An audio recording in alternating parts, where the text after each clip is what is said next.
up at night, yeah. Make all the demons quiet, yeah. We were built to thrive, yeah. I think that we've all had enough. What keeps you up at night, yeah. Make all the demons quiet, yeah. We were built to thrive, yeah. I think that we've all had enough. Yeah, I think that we've all had enough. Sick and tired with the old plan. They know that we're calling it wrong.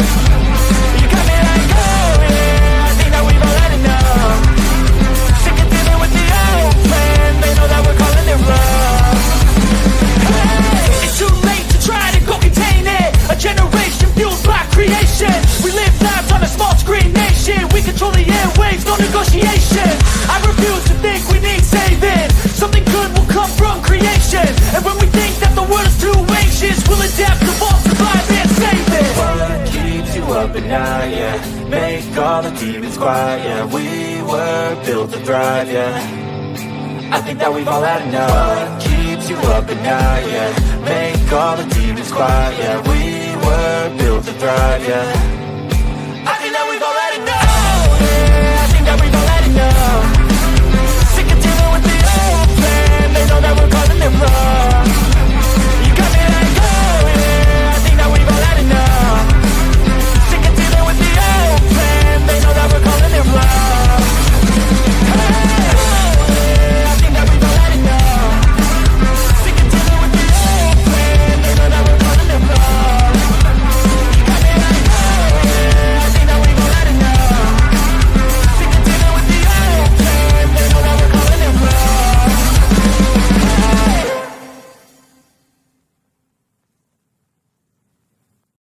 Oh, look at me. I'm retarded. I'm a globe.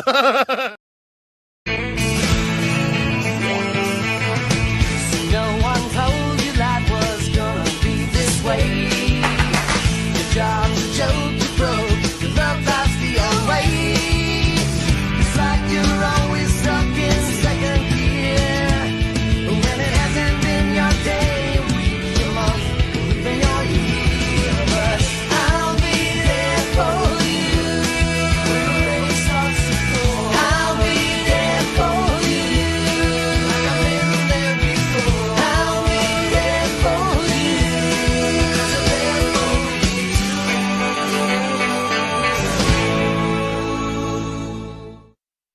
The whole system is designed to disconnect you from your intuition. Why? Disconnected people are easy to manipulate. Everything from sunscreen to politics to the food industry. It's all designed to disconnect and manipulate you. We are in the middle of a war right now, but it's not a traditional war. It's a war on consciousness. It's a war on freedom. This is the time to listen, not to the news. No, your intuition, your gut, your heart. Love is the greatest weapon against darkness. How do you love more? You begin by loving yourself. How do you love yourself? You listen to the messages your body is telling you. Nobody is coming to save you. Get up. Be your own hero.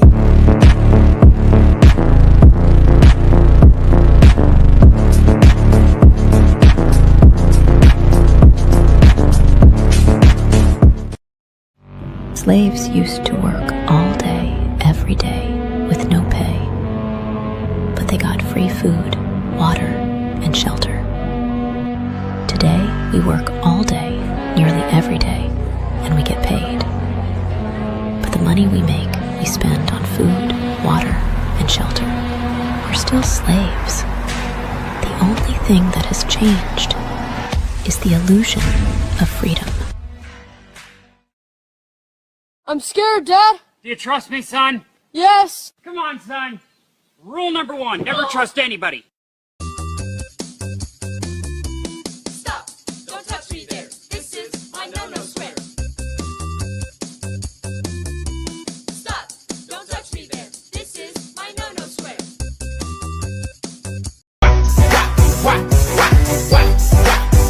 Now let me see you what? Drop it to the floor, drop it to the floor then. Now lean. it's nothing. Everybody call me Big Pimpin'. No, I ain't bluffing. I'm with your mom in the kitchen, making blueberry muffins. Taste the biscuit. Taste the goodness of the biscuit. Taste the honey sauce. Taste the goodness of the biscuit with the honey sauce. Don't get that honey sauce on me. I don't like the way it tastes with my chicken wings.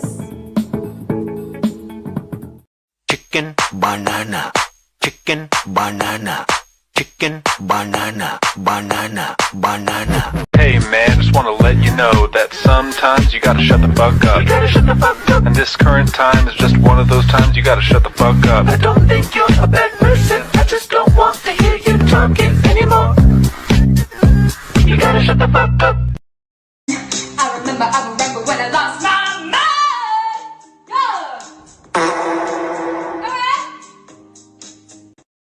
mind. All right. Good evening, ladies and gentlemen. Welcome to Sovereign Soul Unchained Mind, coming to you from someplace. Nowhere in our usual place. What's up with the D, man? It's hotter and blazes out there.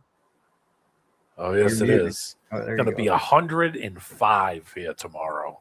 God. In northern New Hampshire, it's going to be, I got to work outside.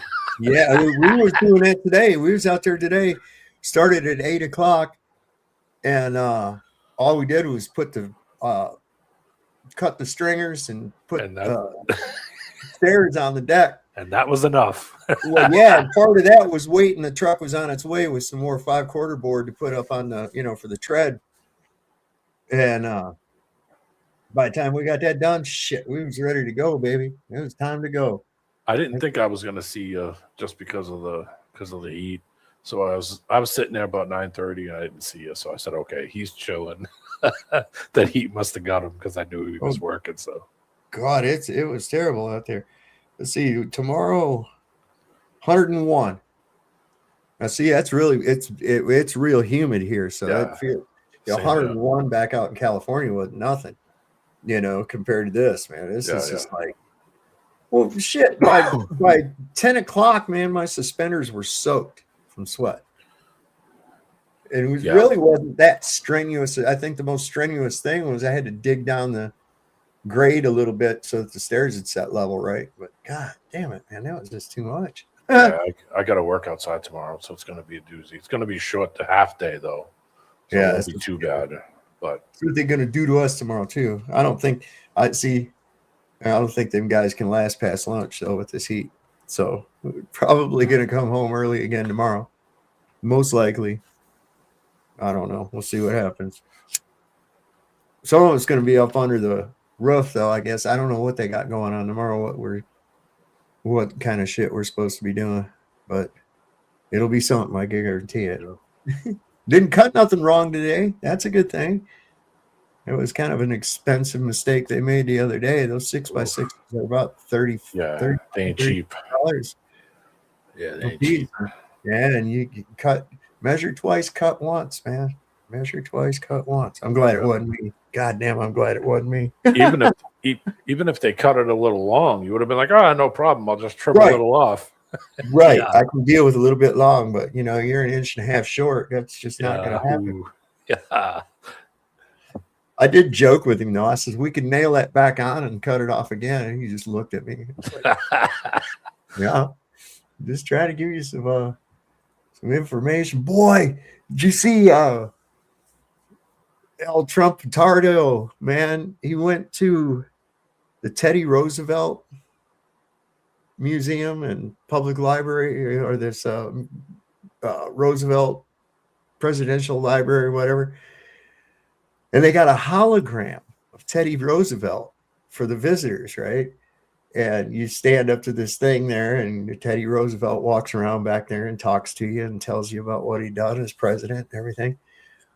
Donald Trump was talking to that motherfucker, man.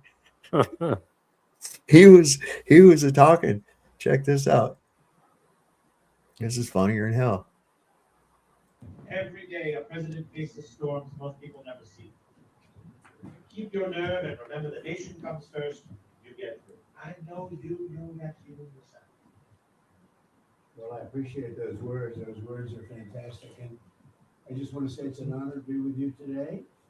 We are making a little bit of a tour, some of the fantastic things you've done. Every day, a president. He knows that they can't hear him, right? It might be one of those AI things where you can ask it stuff and it'll try to. It might be one of those deals.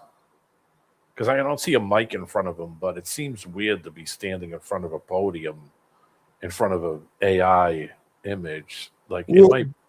That's the thing about the holograms, man. Like that, you have to be in a certain vantage point, or else it doesn't look right. Yeah.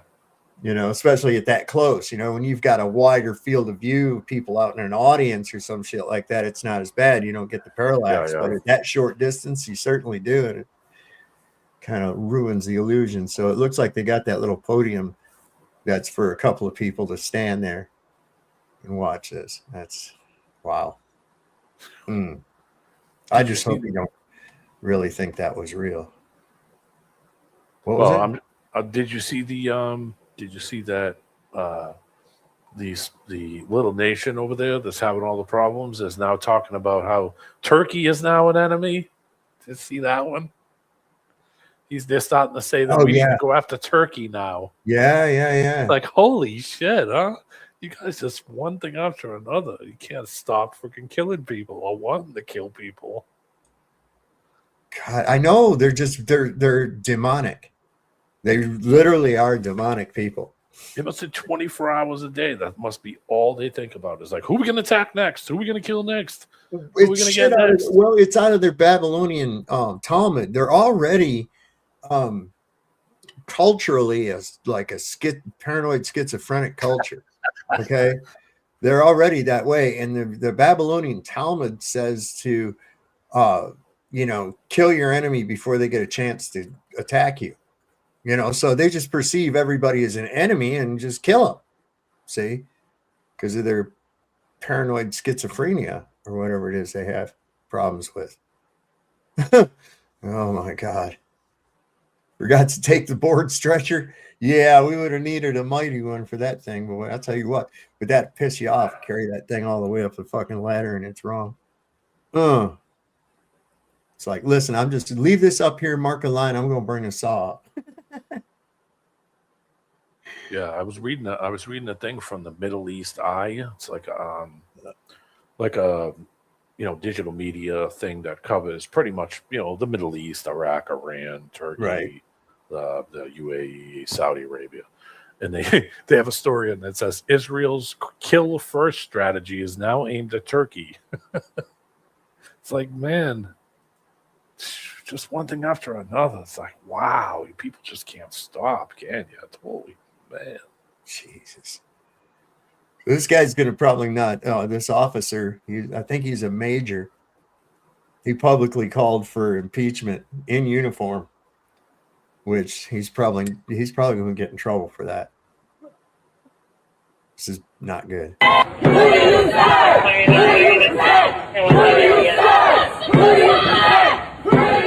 I cannot believe what I've just witnessed here today. An active duty commissioned officer with the United States Air Force just made an historic public statement. I don't think this has ever been done in American history.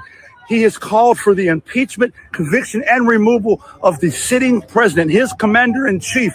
For anybody who's a civilian and don't understand the gravity of this active duty officer in uniform just ended his military career. He is under the jurisdiction of the Uniform Code of Military Justice, and under that code, he cannot speak out against the president. That means he is going to be arrested. He is going to be court-martialed, and he will almost definitely be put in prison. Let me show you some of the statements he made from his press conference prior to him taking the Capitol steps and subsequently, as you saw, being arrested by Capitol Police. My name is Jason Watson. I'm an active duty major in the United States Air Force. However, who I am is immaterial. In the grand scheme of things, I'm just a nobody. What matters far more than who I am is what I have to say and the price I'm willing to pay to say it. I, Jason Paul Watson, do solemnly swear that I will support and defend the Constitution of the United States against all enemies, foreign and domestic, that I will bear true faith and allegiance to the same, that I take this obligation freely without any mental reservation or purpose of evasion, and that I will well and faithfully discharge the duties of the office upon which I'm about to enter. So help me God. I first swore this oath over 20 years ago upon entering basic cadet training at the United States Air Force Academy in late June of 2005. When the President of the United States orders military action against foreign countries absent an emergency scenario where American interests are under imminent, dire threat, as was done with Venezuela, Cuba, and Iran, that's an unconstitutional usurpation of Congress's authority and a violation of the War Powers Clause. These violations resulted in the deaths of 13 service members and injuries of hundreds more. For this, the president and vice president must be impeached, convicted, and removed. I also had a quick moment to talk to him after his speech. So I'm right here with Major Watson, the guy who just made this heroic stance. Major, a lot of people, a lot of civilians don't understand the gravity of what you just did. Obviously, you understand it. You understand you just threw your military career and everything away. Talk to us about why you did that, where you found the courage to do that, and what this means for you going forward. I mean, like I said during the speech, this all comes down to my oath. This is what I believe is the best way for me to honor that oath. There's a lot of nuances that'll come out later about my thoughts about active duty service members. This is unique to me, and I'm not calling for others to do something similar with only just a few caveats. But what I've sacrificed essentially is my 17-year career is gone. I should expect that there will be criminal prosecution, and I will probably spend some time in jail. I'll be the first one. Thank you so much for your courage. Appreciate you. This is the part of the timeline where active duty service members, in this case, a commissioned officer, have had enough. Have you? Yeah, no shit. It takes some balls, especially It does. 17 years. He could have just sat back and kept his mouth shut for 2 more years, and then the day he was done and was walking out the door, he could have shit talked all he wanted. Yep, 100%, man. That dude, that took a lot. That took a lot right there. But you know, I can understand. It's like, look, we have a foreign agent running our military. That's what's really going on. It's run by a foreign agent. Yep. These dumb kids, they go and they sign up and shit, and they think they're doing their patriotic. No, you're not, man. No, you're a mercenary. That's it. You're a mercenary. You're being paid to do it. So just shut your mouth and do it. And that's the attitude. That's the attitude that you have to have, you know, when you realize that you get in there and all of a sudden that red, white, and blue shit don't mean jack shit. It means you're a mercenary and you're at our command and you'll do what we say. And if that means jump out in front of that truck, well, fucking get to jumping. Excuse my language. Yeah, it's it's not what they think. Definitely what they think. Like, you know, do you remember when they had those ads in the 80s? Be all that you can. Yes. Like they tried to make it look like they were empowering you. Like, you're gonna come out, you're gonna be strong when you get out, you're gonna be ready for the world. Almost nobody walked out of that feeling empowered. Almost nobody. Everybody got out of that. Well, like, that was shit. I should have never did that. You know, the worst, add insult to injury. I remember in an issue in 1984 of the Stars and Stripes newspaper, they had that over in Germany. You could get that at the PX. And they had a cartoon in there, and it was a guy mopping the floor next to a Be All You Could Be poster. And his sergeant was telling him, says, but Jones, that is all you can be. And I was like, yeah, they didn't tell you about that part, did they? No, they didn't tell you. I used to do that all the time. I would make fun of it and say, since I joined the Army, I have learned the basic janitorial skills I need to survive in today's technographical society. Yeah, like, toothbrush them toilets. I'm a 31T toilet brusher. I used to know a guy. What's his name? Who's that guy down in Florida? Jeff Gray. Jeff Gray was a truck driver. 88 Mike. Yep. 88 Mike. I knew a few of them.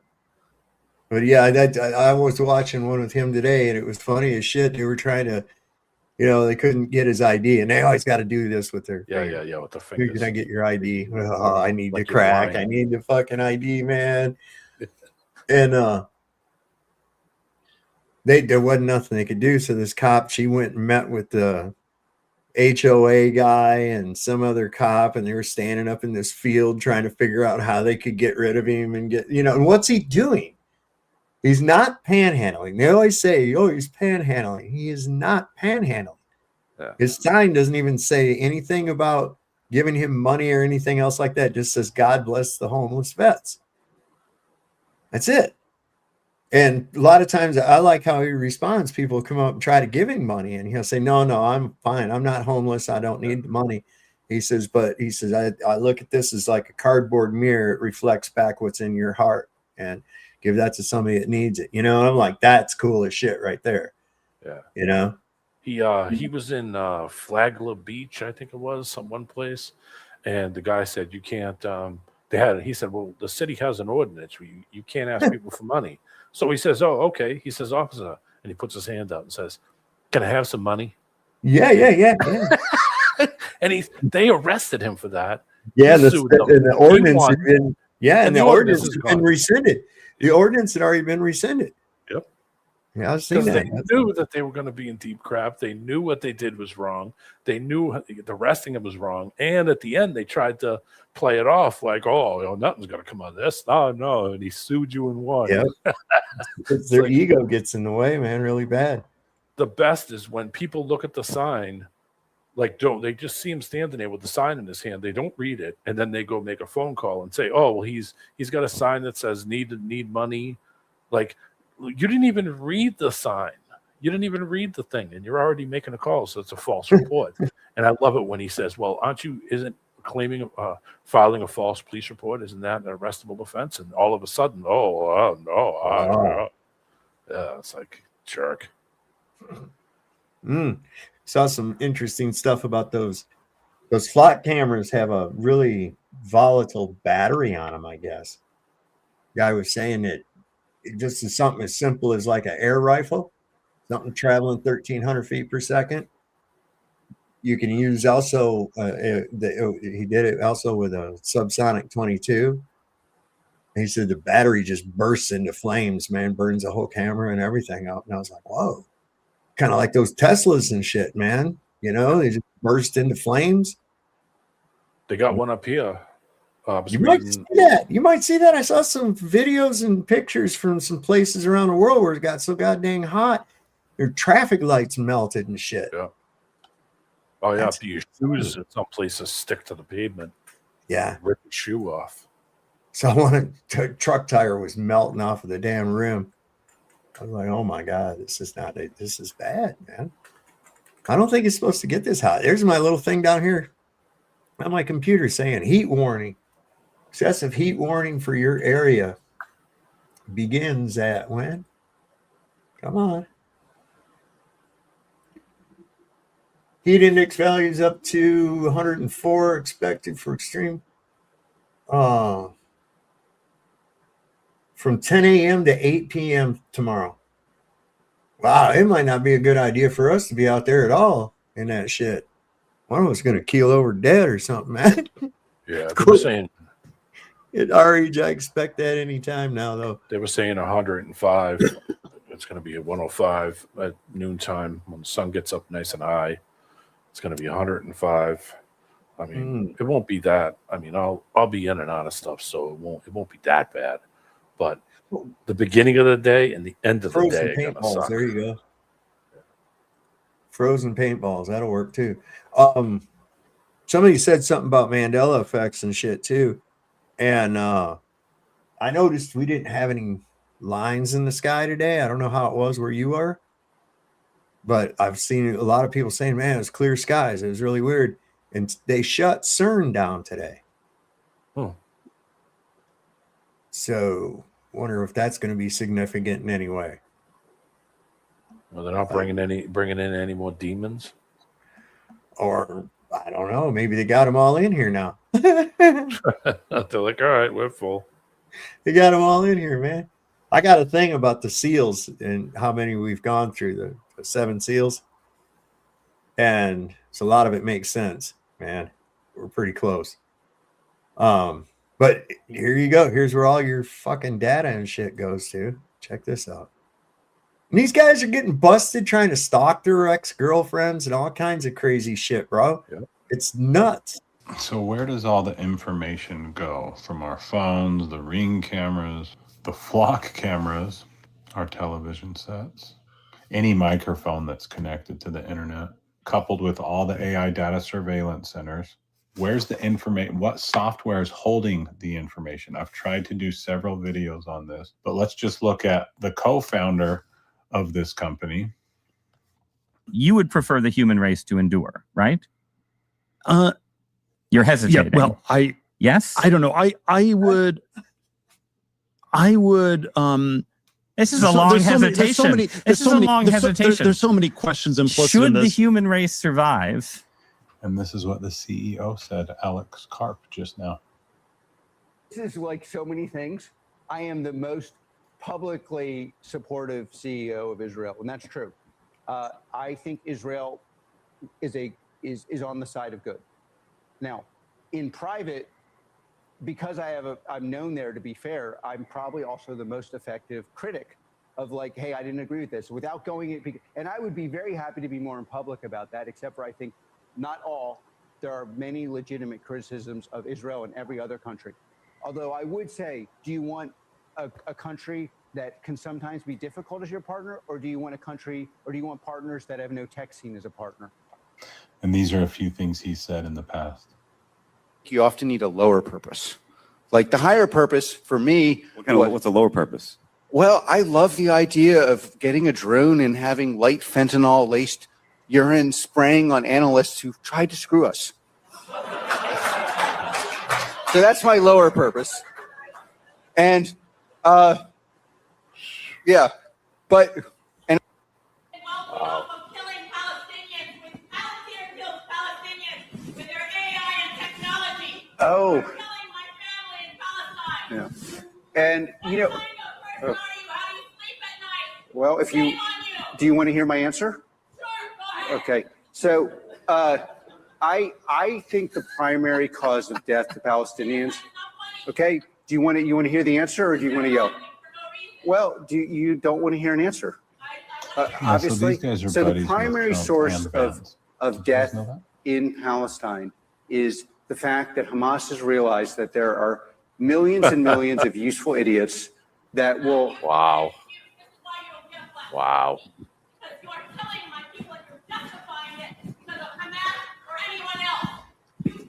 Can we get security up there?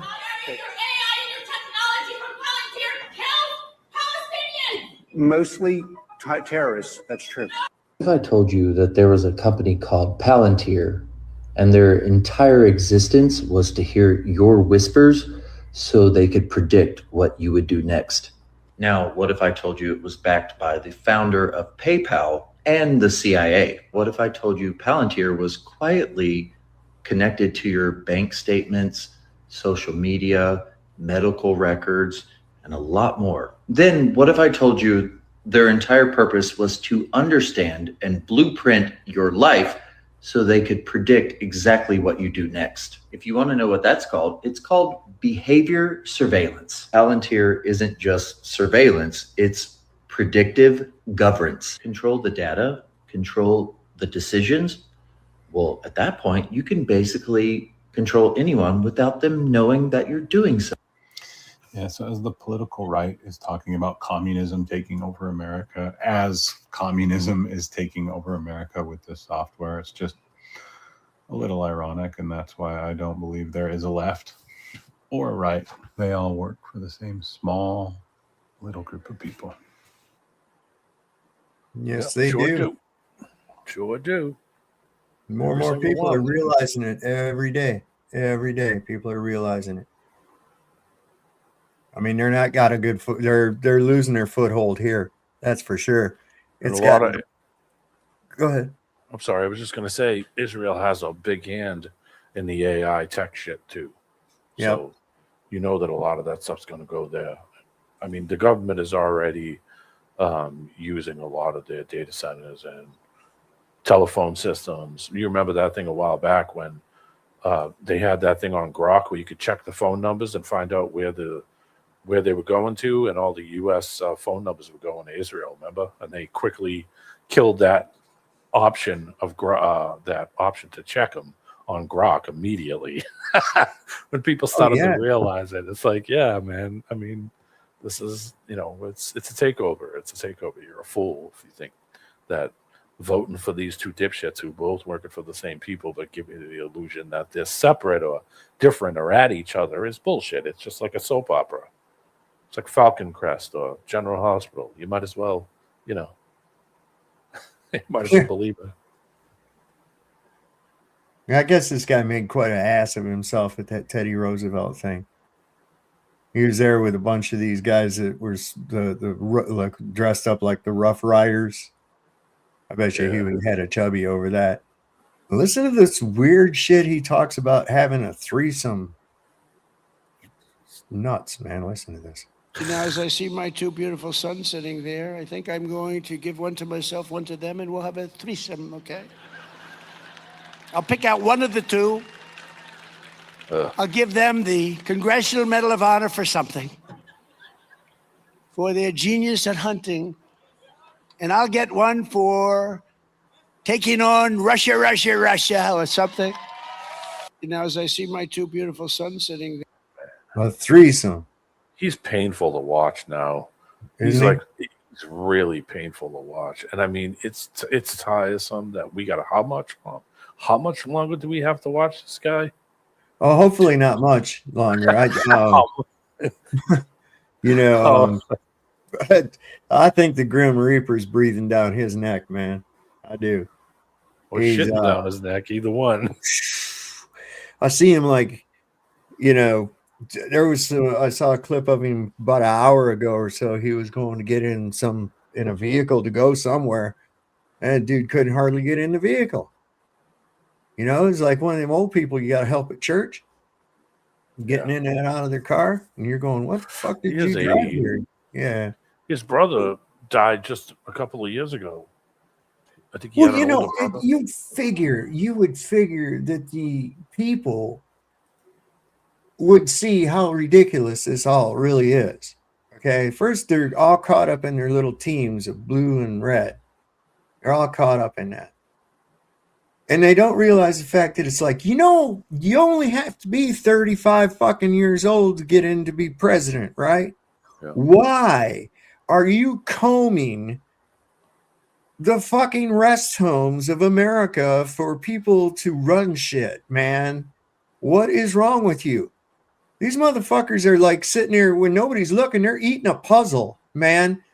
And then they prop them up and have them say some shit. What the fuck is going on here? You got Mitch McConnell. That son of a bitch been dead for 2 fucking weeks. And they ain't let that out yet because they want to hold on to that seat, man. Yep. It's fucking bullshit, man. We need it. I'm telling you, man, people, it's pitchforks and torches time, man. That's all.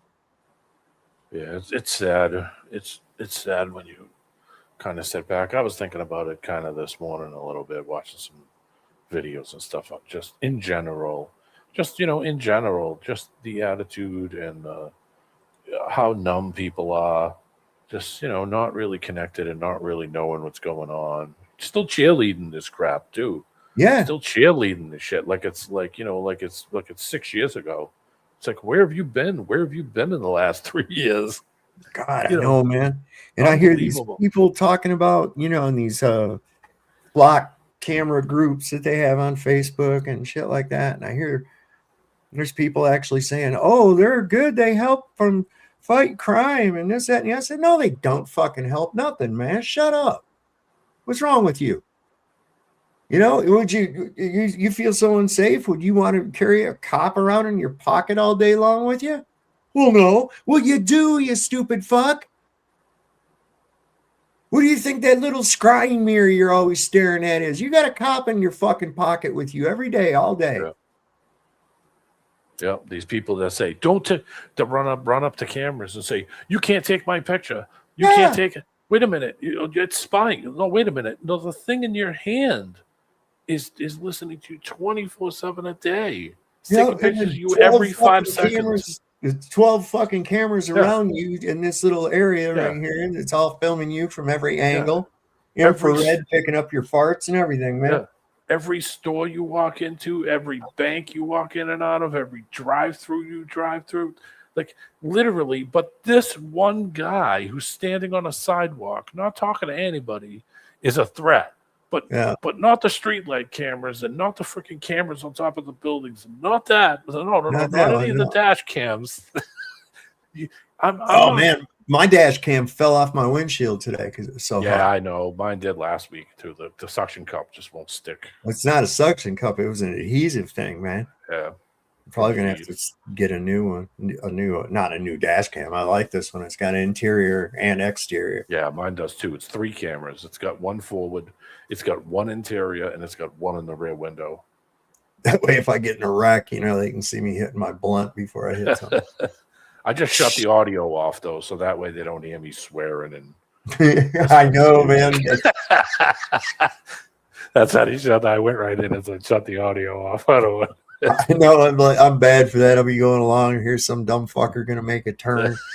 He turns on his blinker, and I'm waiting, and I'm just trying not to use my brakes. So I take my foot off the gas, and I'm sitting there going, "Okay, you dumb fucker, quit telling me about it and just do it." Yeah, I had somebody. I had somebody in the car once that said, "Man, you're bad."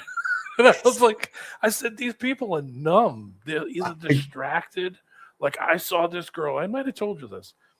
I was behind her for I think 3 or 4 lights in a row. Every time she would stop and pose and take pictures of herself while she was at the stoplights. Then every time the light went green, the person behind her had a beep to get her to move. Jesus. And then she went to the next light and did the exact same thing and sat there and took pictures of herself and frilled her hair and took pictures of her and did this and did poses. So that's all she did. And I thought to myself, man, this place, how vain this place has become. Yeah. Just in general, just looking at people. It's like, why? Like, that's what that crap did. I'd like to see it. I'd like to see a point where they could just say, okay, sorry. Yep, phone's going to be shut off for 3 months now. just give us 60 days of no phone so we can just see the madness happen. Oh my God, people would lose their mind. They freak out if Facebook goes down for a half hour. They lose their goddamn minds over it. Oh my God. I was just like, wow, look at this. And every time she would pause because she's not paying attention to the light, it would make it so that, by the time the light changed, you would probably get 8 or 10 cars before the light would go to yellow. And it was like she sat there long enough that like I was right behind her and I barely got through the light. When I crossed the crosswalk, it was yellow. And I'm like, holy shit. She must have accidents among or like, people, like there must just be constant, like, why are people always beeping at me? It's like, put the phone away. Right. That would Pay help. attention to what you're doing. God damn it. She wasn't old either. She was a young, of course, it's like, Check this out. This is what's it. No one elected me the police chief of America. I'm the CEO of Flock. I don't think it's our job to police the police. Yeah. Well, fuck the police. Police used Flock to stalk citizens nationwide. Thanks to the surveillance network of 100,000 plus Flock cameras across the country, without warrants or investigations, law enforcement tracked down abortion patients, surveilled protesters, targeted immigrants, and creeped on partners, exes, and even strangers who caught their eye. Every single search conducted inside a Flock has to have a reason you're doing the search. Like the 542 test searches by one Missouri cop cut to monitor his wife's car and a mysterious second vehicle, or a Kansas police chief who used Flock 164 times to track his ex-girlfriend. I feel like I might be forgetting one. Or two. This unsupervised access does not stop at cops. Disturbingly, the administration interface for dozens of Flock cameras can be accessed by commercial web browser. Granting live video feeds. Here's one that broadcasted live footage of young children at the playground. 80 plus contracts have been canceled in light of these revelations, but much like their stalker users, Flock, no doesn't mean no. Like when a Chicago suburb terminated Flock's contract and deactivated its cameras. Weeks later, Flock reinstalled most of the cameras without the city's permission. So the city resorted to covering the cameras with plastic sheeting to prevent residents from being tracked by them. Ohio City workers have followed suit, covering their Flock cameras with trash bags. Which honestly is just a terrible example to set. Next thing you know, people will be using 500 nanometer wavelength industrial lasers to permanently damage. God forbid, wielding drills with 8mm sockets. Or worse, bifurcating the camera and the solar panel from the pole using an angle grinder. To avoid Flock AI flagging their appearance, build, and clothing, these lunatics might wear masks and full body coverage to conceal themselves. This is too much power for one person. These masked assailants aren't even the worst part. According to Flock, there are entire terroristic organizations like DFlock, the open source project that transparently maps Flock cameras across the U.S. is run by the radical Antifa sleeper cell. Closer to Antifa than they are anything else. Not to mention the terrorists that use haveibeenflocked.com to check if their plates have been flagged in Flock's system. Don't get me started on the DFlock Me app used to plan routes to avoid Flock surveillance entirely. These citizens seem awfully knowledgeable, which is strange because according to Flock, when a person disagrees with what we're doing, it's typically due to a lack of education. We're not going to influence whether people trust or distrust the federal government. But that being said, spying on 30 million people isn't part of my job description. That's from that Batman thing, man. I said that's coming. When they showed that in that Batman movie, I said that shit's coming, man. I knew it. Yep, because that's exactly what they did in China. That was exactly how they did it. Everybody had a phone. Then they brought in the cameras, and then they got rid of all the physical stuff. You know, there's still physical money, but the majority of people are so connected to the phone that they made you entry into anything, entry into a cab, entry into a subway, entry onto a plane. They made everything digital. So that way you have to have a phone. Otherwise, you ain't getting on the plane and you ain't getting in the, and, you know, they'll ticket you just for jaywalking. If you just step on that curb, they just send you a ticket right on your phone, you know, and that's what's coming here. People say, oh, no, is it China? No, it isn't China. It's the same system. So you're going to have the Chinese pay system. You know, it's slipping and sliding. It isn't just us either. It's going to be Canada. It's going to be Australia. It's worldwide. It's going to be worldwide. Already is. Dr. Bazakers, do they call them flock because birds are fake? No, they call them flock because you're sheep. And that's how they view you. You're a flock of sheep instead of a murder of crows. Flock of seagulls. Yeah, flock of seagulls. That was always what's that song? And I ran. Was that them? Yeah. I ran far away. Check out that story I threw in the private chat. I found that one a couple days ago. EI, the EI YouTube channel was talking about this. I'll put that link in shared tab here in just a second. Got this queued. I'll put that in. This is how America went from rights to privileges. So if I have a right to do something, I don't require permission. So if I have a right to keep and bear arms, then I don't require a concealed carry permit. They are contradictions in terms. Did George Washington and Thomas Jefferson have gun permits? No, it was ridiculous. I mean, you were required to have a gun, basically to defend the United States. So if they didn't have a gun permit, and we do now, where was the first gun permit? When did we write the first gun permit? Just after what we call the Civil War. It's actually the war between the states. If you have a right to do something, you don't have to ask for permission. White people had rights. Black people were slaves. They had no rights. Well, we passed the 13th Amendment, which says there's no more slavery. Well, gosh, if there's no more slavery, then blacks and whites are all the same, right? So you're going to give the black people guns after you've just had them in chains? And I don't think so. They may be a little upset with us. Giving them a gun may not be a real good idea this week. And so what we did was we gave blacks privileges. Okay? Well, this guy's not going to be really angry with it. We'll let him do it, but not this guy over here, because I can still see in his eyes. He's angry. So blacks were given privileges with the 14th Amendment. How about a marriage license? Did Thomas Jefferson and George Washington have a marriage license? No. Today, just about everybody has one. Where was the first marriage license? Right after the Civil War. If two white people want to get married and have children, they have a right to do that. They can do anything they want with their property. Now, whites don't have to ask anybody for permission. Blacks but we really didn't care. Two black people wanted to get together. We basically considered that animal husbandry. But what if a black person and a white person want to get married? Oh gosh, we can't have that. We can't allow a mixing of the races now, can we? The white person can do anything they want. The black person can't. The black person has to get permission. So the first marriage licenses were permission for interracial marriages. And I have a copy of Black's Law Dictionary. Now this is Black's Law 3rd edition. This is about 1870s, I think, somewhere in that time frame. And so it's an old book, and I've gotten a copy of it, and I've looked up marriage license. And it says, quote, a license or permission granted by public authority to persons who intend to intermarry.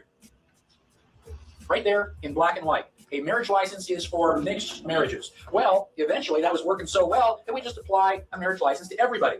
Why do you need permission? If you go to a wedding, how many people are in that contract? Well, you got the man, you got the woman, but that's not all. You've also got the state. The state is there giving you permission. Why? Because you asked. If you asked for permission, that's pretty good evidence that you needed permission. Why would you ask for permission if you don't need it? So you've got the man, the woman, and the state. There are 3 entities in this contract. So now the state has a vested interest in the outcome of this contract. Well, what is the general outcome of a marriage contract? You put a boy and a girl in a dark room for long enough, what's going to happen? Children. So now the state, because they are vested in this contract, they have a vested interest in the children. How can this social worker come to your door and say, you're not being a good parent, and take your kids away? Because they own them. If you have a marriage license, the state has partial ownership in your children. That's how they can demand that your children go to school. They want their children in school, government schools. Mm-hmm. Now, if you don't get a marriage license, if you just say, hey, you're pretty good looking, you want to sleep together? What do they call that?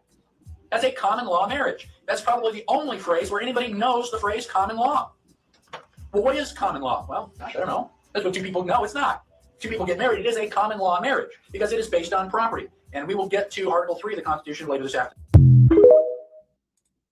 That's how they unwittingly get the state involved, man. Yep. Right there.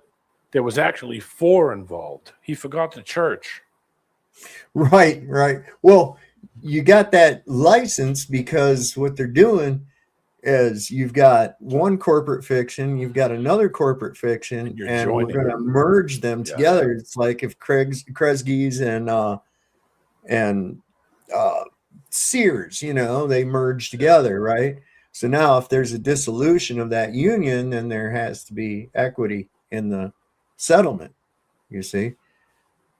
So I don't know. I always had a problem with marrying the state and the church. So it doesn't make any sense.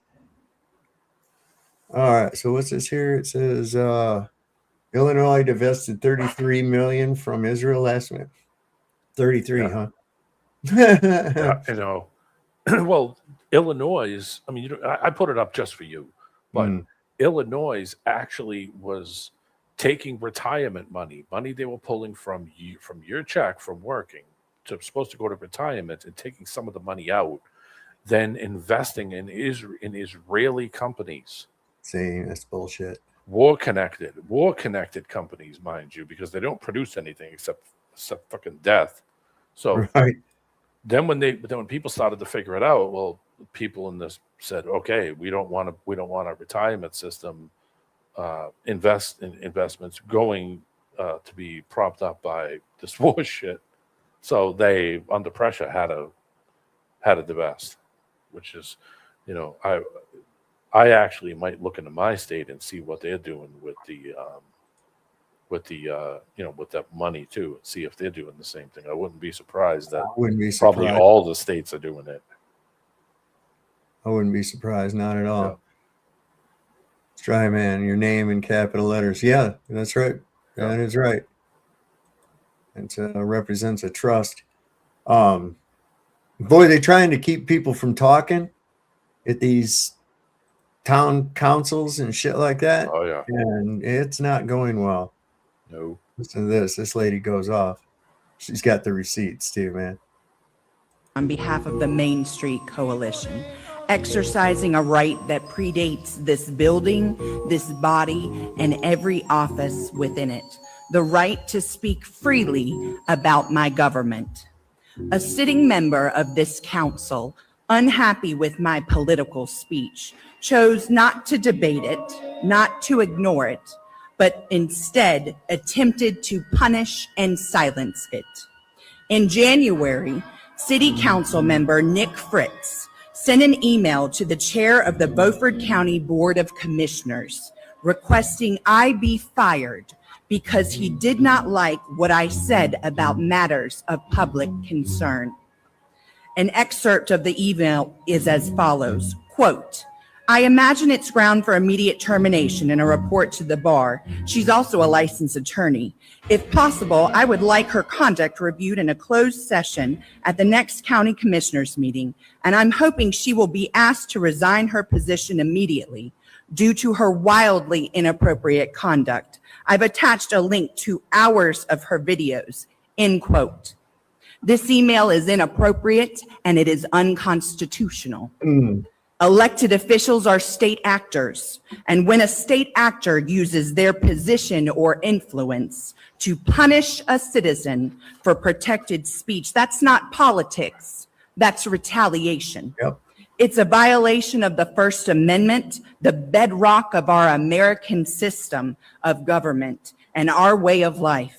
The Supreme Court has been clear for decades. The government may not retaliate against a citizen for engaging in protected speech, especially political speech. And political speech criticizing public officials sits at the very core of the First Amendment. Attempting to get someone fired because you dislike their viewpoint is not governance. It's abuse of power. A citizen's statements based on public records, observable conduct, official actions, and documented facts such as emails are not defamatory simply because they are uncomfortable for you, Mr. Fritz. Criticism is not defamation. Accountability is not defamation. Transparency is not defamation. The Constitution does not protect the comfort of our public officials' egos. The Constitution protects liberty. I speak as a citizen about my government, and for that, a sitting member attempted to interfere with my livelihood. That should concern every person in this room and every citizen within our city, regardless of party, personality, or position. Because if it can be done to one citizen, it can be done to any citizen. Elected office does not confer the power to punish dissenters. I'm not seeking an apology. I'm demanding adherence with the Constitution. Now, unlike the mayor, who's currently suing our city in federal court on multiple claims, including alleged First Amendment violations for our city, I do not require an out-of-state law firm partnering with a bankruptcy attorney in Greenville, North Carolina, to file a lawsuit on my behalf. I am a sassy attorney who's been practicing law within the state of North Carolina for almost 2 full decades. I'm all out of patience for mediocre elected officials trying to sidestep the Constitution. I do not need to be tempted with the opportunity to stand up for myself, my city, or my country within a justice system that I have spent my entire adult life working to preserve. Trust and believe, I am happy to oblige a fight for the Constitution. Furthermore, the city is hereby on notice. Another lawsuit is coming if Mr. Fritz and his tax team brethren do not cease their attempts to misrepresent facts, chill protected speech, and weaponize their elected office. As a final reminder, holding public office is a responsibility, not a shield, and certainly not a weapon. The Main Street Coalition will continue to hold you accountable to the offices which you have the honor to serve in. Thank you for your time. Oh man, dude, they're doing that all over the place to try to use you, and they've been doing it for a long time. I mean, that's why anytime they commit a crime, it was, well, it's a matter of national security. No, it's not. It's you covering up a fucking crime and hiding behind your job, man. Who Fuck you know, it's who you know or who you blow. Yes. Listen, That's these people all got to about. be stopped. But you know, you got to remember that those people are, you know, they could you wash my back, I'll wash yours, that kind of shit. There's a lot of Yeah. that shit going on too. I worked for the state for 20 years. I could tell you some stories. I bet. Seen My a lot wife of crap. worked for the state for a while, man. I've seen a lot of And, crap, and I worked for the government for a while too, and I seen a lot of crap there too. the shit that they do, like for simple shit in the office, they were required to go through this vendor, and it was like 5 times more expensive than if you just went down to fucking Walmart and got it. Like just a simple waste paper basket or something. Yeah. You know, it's I don't know. I think we're well past these people's purpose. Like they don't really serve a purpose anymore. Who is going to represent you better than you? Right, exactly. Who's going to represent your feelings, your thoughts? Who is going to represent you better than yourself? Why do you need this guy? Why do you need somebody to do it for you? So what's the point of keeping these people in that giant building and all the listen, my town hall in the middle of nowhere, it's like $6 million to build that building. $6 million. $6 million. You should see this tiny little place. It's like walking into one of Donald Trump's vacation homes. It's got marble floors. It's got gold knobs on the doors.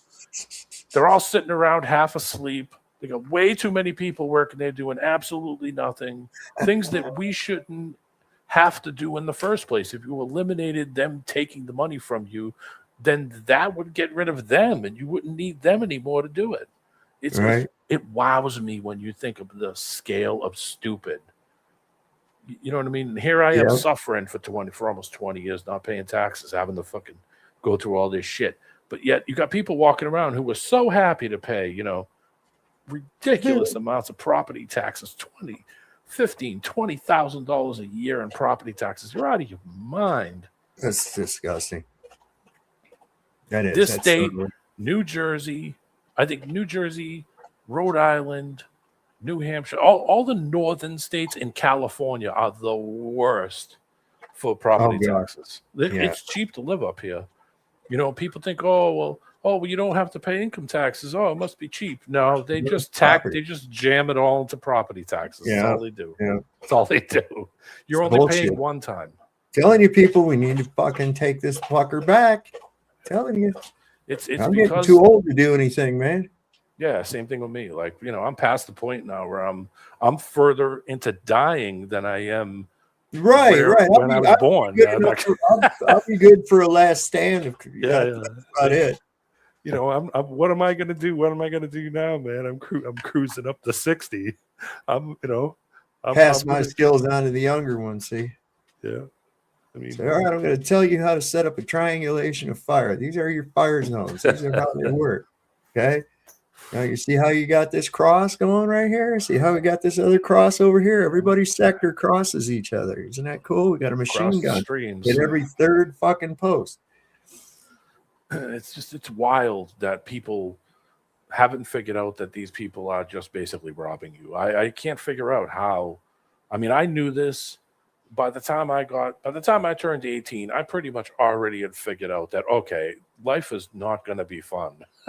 This is not going to be what I thought it was going to be. Well, I'll tell you what, I know I'm in a fever dream or something's going on. They shut CERN off today, Oh my God. What will we do? Well, I don't know. Maybe shit will snap back to normal or something, man. I demand that they turn CERN back on. Turn it back on. Well, I got William Shatner telling us that the Earth is flat.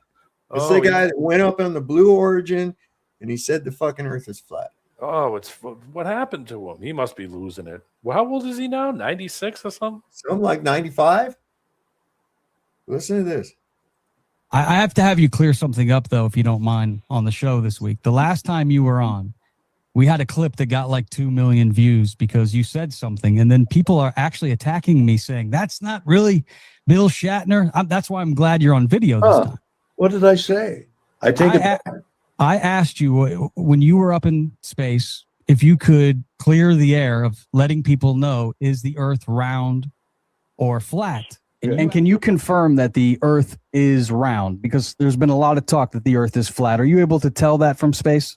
No, I have not seen complete proof that the Earth is round. You can't tell me that it's round with any great proof other than somebody said, oh, I went around it. Well, that's their journey. My journey is, as far as I'm concerned, the Earth is flat. Interesting. You actually said to me that there was no evidence to you that the Earth was in fact round, and until somebody proved it to you, it was flat. That's what you said, and people went friggin' nuts over it. I didn't realize people would go that crazy. The Earth is flat. The illusion is that it's round. The Earth is flat. The illusion is that it's round. The Earth is flat. The illusion is that it's round. What the fuck? I'm like in the Twilight Zone where Captain Kirk just told me the Earth's flat, man. Yeah. I mean, think about everything. Think about this. Everything involved with that made him money was a globe, space. Yep. The final people disappearing, beaming to things, space time, warp speed. Here he is coming out telling you, oh, it's flat. The round thing is an illusion. Oh my God, that is so good though. My God. That is so good. You gotta. Yeah, well, I mean, it's called a merry-go-round. Right, but not it's a not a merry-go-ball. It's not a merry-go-sphere. Oh yeah, so now here's good old Marjorie Taylor Greene. MGT. She was the biggest cheerleader for Mr. She was. Bonanza. What a banana fucking head that dude is. She said that President Trump is an absolute traitor to the United States. Didn't he call her Marjorie Trader Greene? Yeah, and then said, if something happened to her kids, it would be her fault. Yeah. I mean, real like mobster style fucking veiled threats and shit. He's a crook, man. He's a goddamn thug, a gangster. That's basically what he is. Yeah. Not a very good one. Anyway, this is her saying it. Actually, you know what? In my everyday life, him calling me a traitor has had zero effect because everyone knows the definition of a traitor. A traitor is someone that is working on behalf of a foreign country. And I would argue that's what Donald Trump has been doing with this war in Iran. He's been working on behalf of Israel, not America. This war has not helped Americans one single bit. As a matter of fact, it's cost Americans tens of billions of dollars, not only to their pocketbook, what they've had to pay at the gas pump and inflation, but also what it's costing them in the budget. Because here goes Congress having to spend hundreds of billions more because of his bombing campaign. So traitors work for foreign countries and not for the United States of America. Actually, Piers, I would say standing up to Donald Trump has been one of the best things I could do because I stood on the principle of defending victims of rape and pedophilia. Actually, you know what? So the thing is, when he calls her a traitor, he means a traitor to him. Say, he thinks he is the United States. See, yeah, that's what's fucked up. But he's He's obviously working for Israel.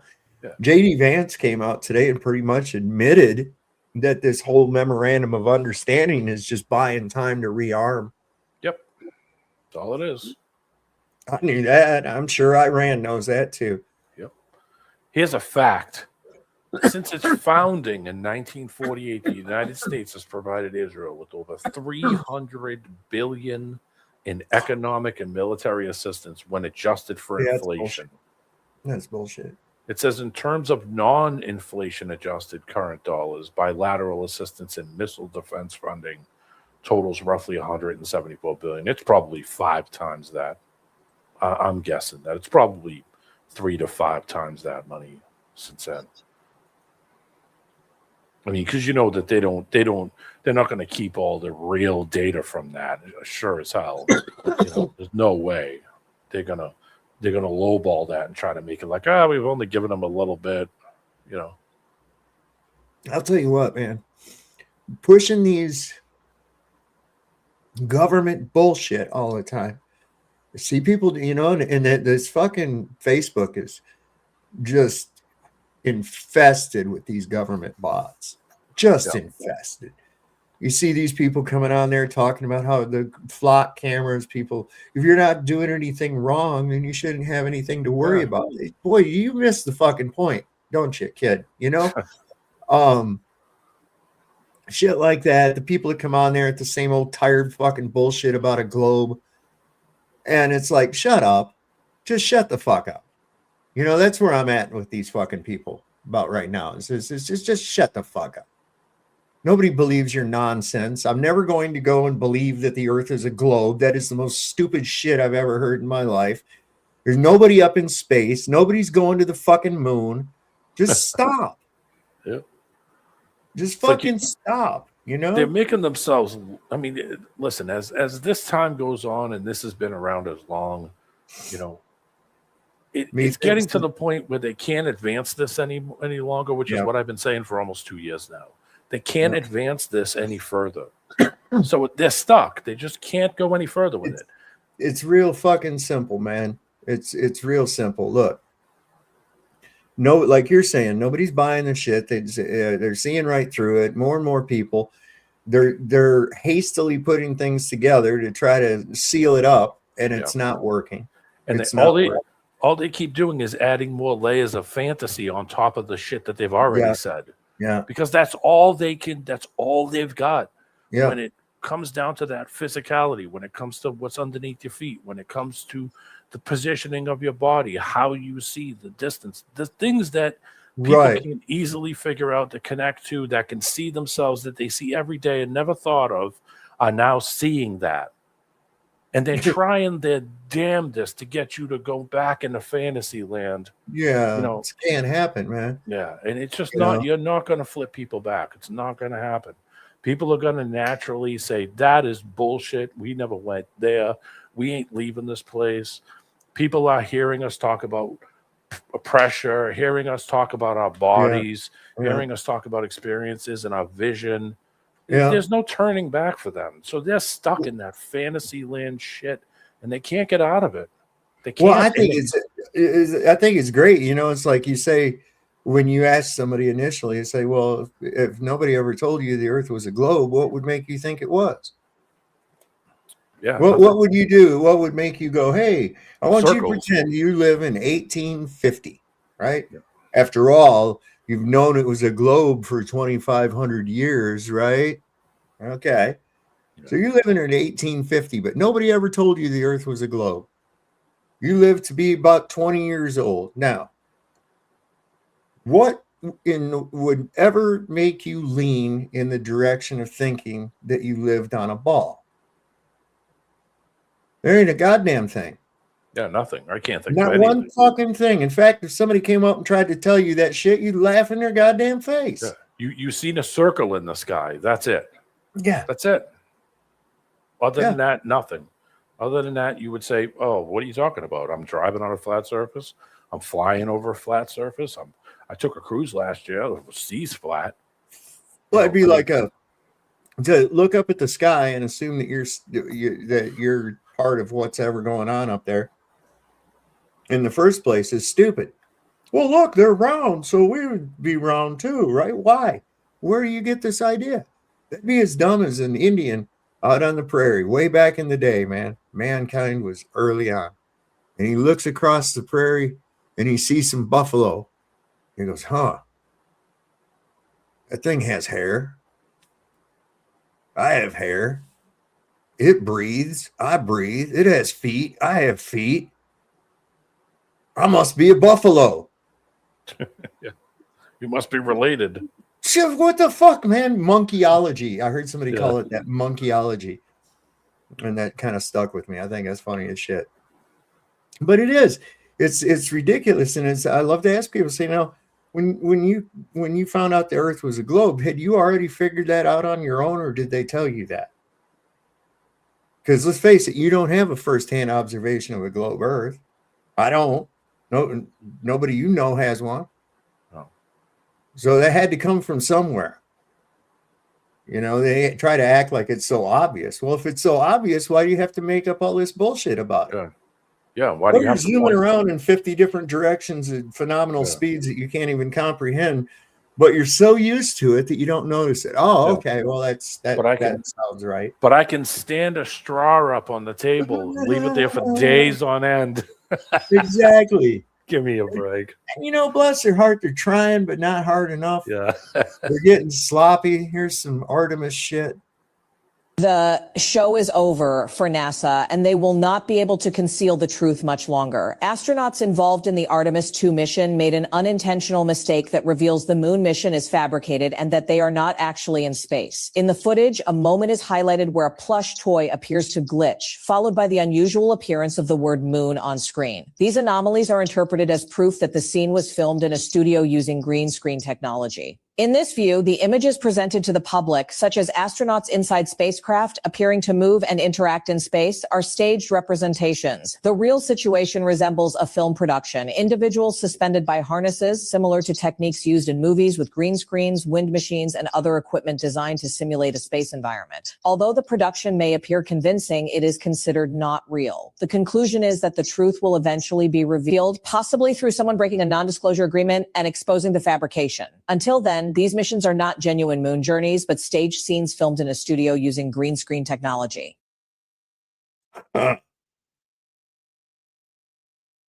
There's somebody named Pitchforks and Torches down here. Can you turn your camera on, Pitchforks? Oh, sorry. That's a rocket-assisted balloon, by the way. Oh, of course.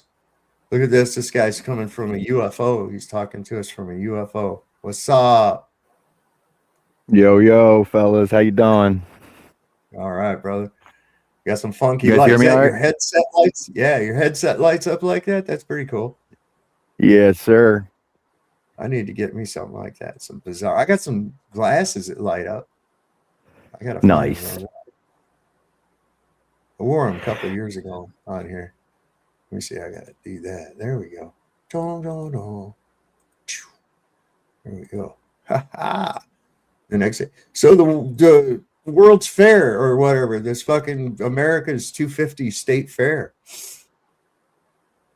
It's not going so good. In fact, I got a text message today.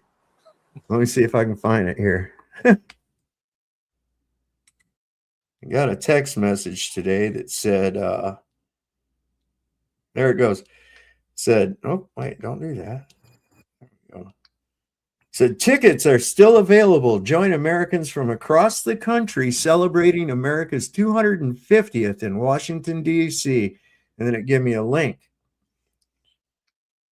There's still tickets left. You can join all these other Americans. Wait till you see how many other Americans are at this thing. They're talking to some of the fair goers. Look at that. That's pitiful, bro. What do you think of all of this? Not much. Not much. And I've been to state fairs all throughout the United States. This is terrible. And how so? It's a program length advertisement for the president. It's interesting. It's very interesting. I've never seen anything like this before, for sure, in my 27 years of living in Virginia and living near the DC area. And does anything jump out at you? No, nothing. There's no cows. There's no sheep. There's no goats. Not a state fair without animals. There's a butter cow, I'm told, at least in the Iowa booth, maybe. It'll melt by tomorrow. I'm totally underwhelmed. It's part political. That arch over there is, I think, promoting one of Trump's vanity projects. I compare this to the Smithsonian Folklife Festival that they do every year, which is wonderful. Really, talks about different cultures and countries. This is so bland, but I had to come down and see it. The multiple stages at the event were largely empty. God, look at that. That's terrible. Listen, look at all the celebrating. People ain't feeling it, man. No. People ain't feeling it. I wouldn't want to go up there to that stupid shit. I got another thing on here showing the little arch that they put up. It's a mock-up of the arch that he's wanting to put up, Oh yeah, the Octi Trump. Dude, they repair it. They've already had to repair this fucking thing. Pieces have fallen off of it, and they repaired it with spray foam. Oh, there you go. That's it. I mean, did somebody go and cut it with a knife? Did they have Dude, pictures? it's like sticking out the edges and shit. There's bulges of fucking spray foam where the corner broke off, and they're putting. God damn, he probably blamed that on vandals too. Superside one, Mr. Superside one that said, "When is Truth is Pride Month?" He said, "I'd celebrate that." No shit. I was like, they get 1 day for veterans and like a whole month for Heine pirates. I'm like, what's up with that, right? Yeah. God. Yeah. So there's a Republican congressman that's blaming you for being poor. Ooh, you mean because I don't want to participate? It's all my fault now. Oh, the way that these people talk as bad as in the day with Marie Antoinette, and she says, let them eat cake, which basically it wasn't. When I was a kid, they said that was bad that she said that, and I was like, well, what the fuck, man? I'd like to have cake, but that wasn't what it really meant. It meant just bread. Yeah. The people only have bread, and he says, well, let them eat bread. And while she's chowing down on fucking filet mignon and shit like that, right? These people, they talk like that. This guy's talking about, eating fucking lobsters and steaks and shit, man. Come on. Beef Wellington. Yeah. Oh, God damn it, man. A MAGA congressman thinks that you can't afford steak because you're not working hard enough. Oh, no, really, he actually said that. There's video. I'm going to show you video of it. Watch. Donald Trump's economy is like his waistline. Big, but not in a good way. Stock market's doing great. If you own an AI company or a media empire, you're going to have a good summer. And if you're partnered in a company with one of Donald Trump's sons, you're going to have government contracts fatter than Eric's gums. But, the rest of us, regular people, we're suffering. Gas prices are still outrageous because the No New Wars president started a new war. A report just came out that American workers are getting the lowest share of company profits ever. We're in a golden age in the sense that they're getting all the gold and we're aging. The question is, what is MAGA actually going to do about it? And in the case of one Texas Republican, the answer is blame us for not working as hard as him. You got to see this. By the way, my name is Jay Black. I'm a comedian. I do 2 videos about news and politics every single day. If you like what you're seeing, please consider subscribing. MAGA Congressman Troy Nehls was asked by Midas Touch, what do you tell your constituents that you're doing about the affordability crisis? Troy replies by bragging like a 7-year-old that he doesn't care about affordability. He's going to spend 4th of July eating ribeye, steak, and lobster tail. So a reporter from Dropsite News brings up the fact that 60% of Americans are living paycheck to paycheck and probably can't afford steak and lobster tail. What do you say to them, Troy? Huh? Maybe not. Maybe the 60% of America don't work as hard as I do either. I mean, I don't know. Just think about this. A man who works 135 days in 2025 thinks that you're poor because you don't work as hard as he does. And that's really the centerpiece of the lie MAGA elites want you to believe. If they can convince you that your problems are personal rather than structural, well, they don't have to do anything to fix them. The only real difference between Troy Nehls and all the other MAGA congressmen is that he was dim enough to say it out loud.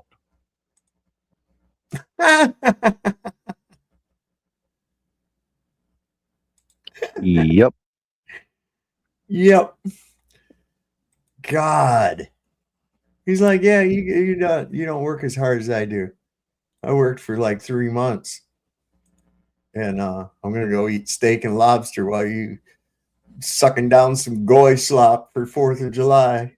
Happy freedom, motherfuckers. Well, there's a difference between the type of work he does and the type of work that we do. He's not out there cleaning your streets and make sure your kids don't drink piss out of the fountains and every other thing that the average guy's out there doing. Right. Well, slopping roofs in June. And, right. He's sitting in an office. I don't see that motherfucker out there sweating his balls off, carrying fucking lumber and shit. No, and he sure as hell ain't driving fucking 1,000 miles a day.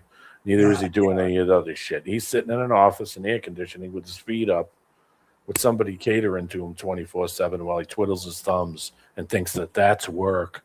No, dickhead, it ain't. Go out like the regular people and go and fucking try to do something. Show everybody how hardcore you are for the good old blue collar people. Yeah, bullshit. Yeah, man. Never worked a hard day in his life. God damn it. These people, man. I'm gonna tell you what. I choose what I want to do. If I want to work, I'll work. If I don't want to, I don't have to. There's a difference. If I don't want to do it, all right, then, and I don't have the extra money in my pocket, then I'll tighten my belt like everybody else has to do. I don't want to give you money just because you seem that you think you got some kind of authority that you deserve it. Bullshit. Right. I will give you nothing. And then you'll really see that I will give you nothing. That's the kind of people that this system is created. It's created this, we can sit around in these, $6 million building and I could just sit and put my feet up and fuck around with my phone all day and make $250,000 a year. Bullshit. Yeah. You'll get $1 from me, not a penny. That's how that'll work. Yep. This is some scary shit.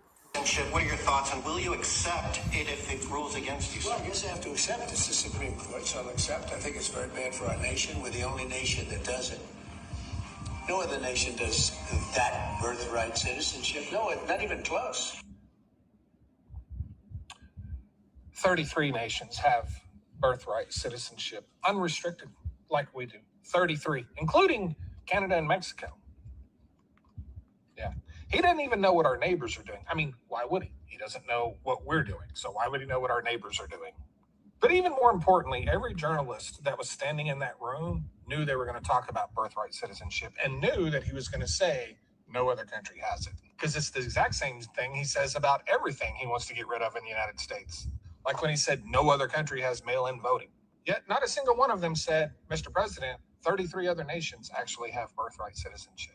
And that's because the media in this country have no more interest in you knowing the actual truth than the President of the United States. Yeah. Thanks. Yeah. Well, I mean, they outed that shit when they came on Congress and told everybody, do you guys feed the news media stories? Yeah. And they had to admit that, yes, was it Operation Northwoods? Was it Northwoods? Yeah. Northwoods. And, yep. All right. And they had to come out and tell everybody that, yes, the media gets info from us and we tell them what to post and not to. Oh, no, that was Mockingbird. That was Mockingbird. Thank you. Yeah. Mockingbird, yes.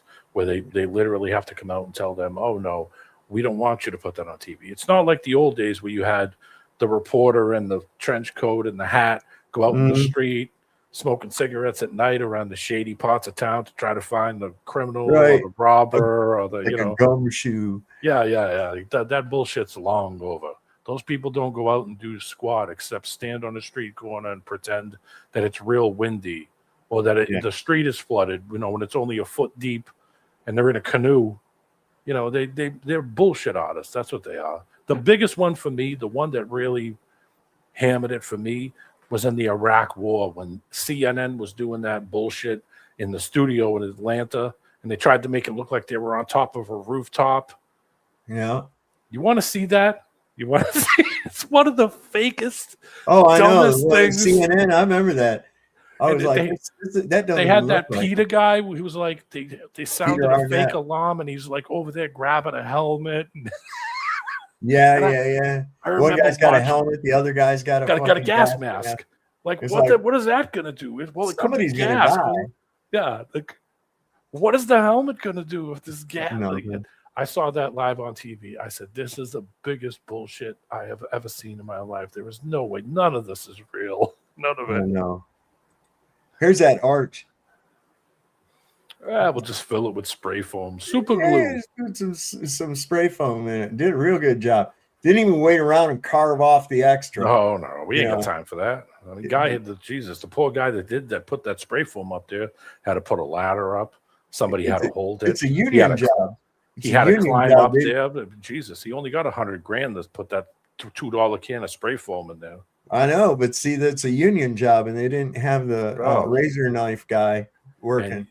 And he gets a guaranteed payment for that. It doesn't matter if it takes Look 30 at that. seconds. He gets Look at that 4 hours fucking- paid.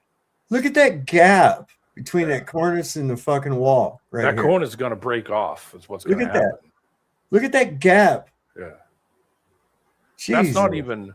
That looks like the kind of shit, like, I don't know. It looks great when you're standing far back, but then when you get up close, you realize how shabby, shitty it is. God, you'd have to be really far away from that. Yeah. You're standing far away, it looks great. But then, Look at that.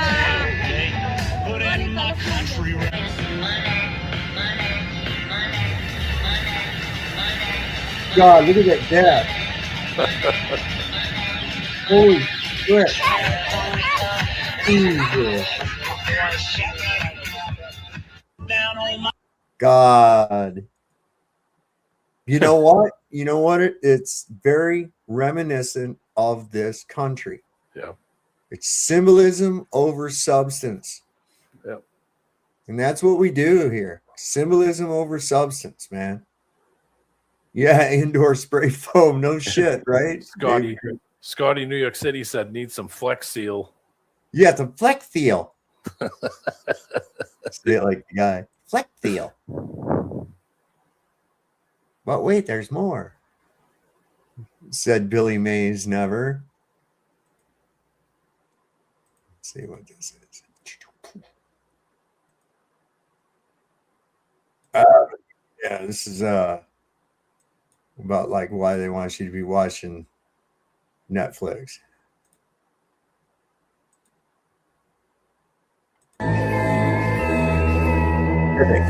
Not enough people are aware that Netflix is a vessel for mass psychological warfare. The co-founder of Netflix, Mark Randolph, is the great nephew of Edward Bernays. Edward Bernays is known as the father of propaganda, and Edward Bernays himself is the nephew of Sigmund Freud, who's known as the father of psychoanalysis.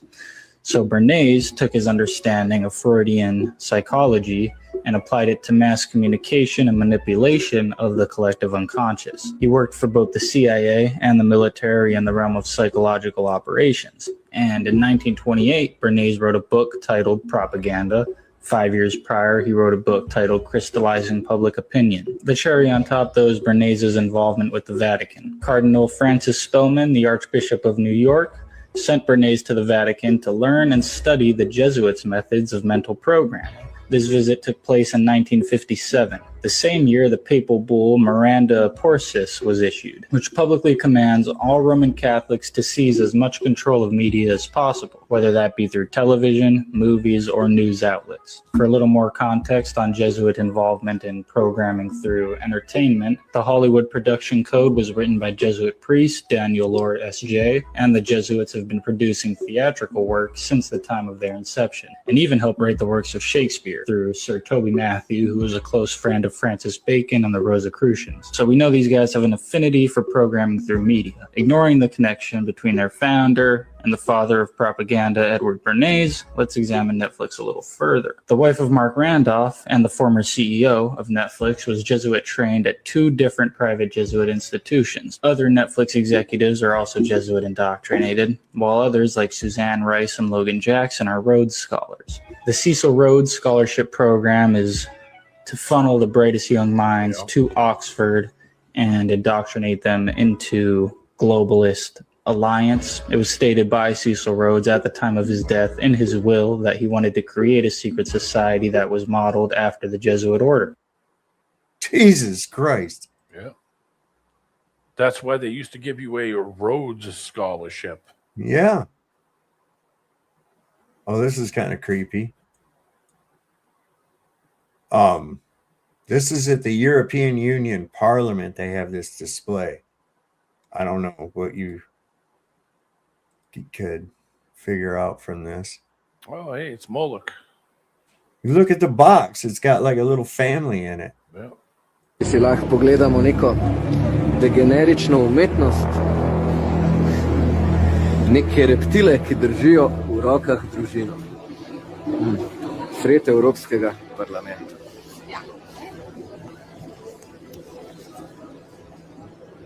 Le, kaj nam želi nekdo sporočiti? Si lahko pogledamo neko... Dude. And then he pans over and there's a bunch of people in a glass box there at the European Union. It's fucking tight. Yep. What's up with these folks, man? They're more screwed than we are. Yeah, man.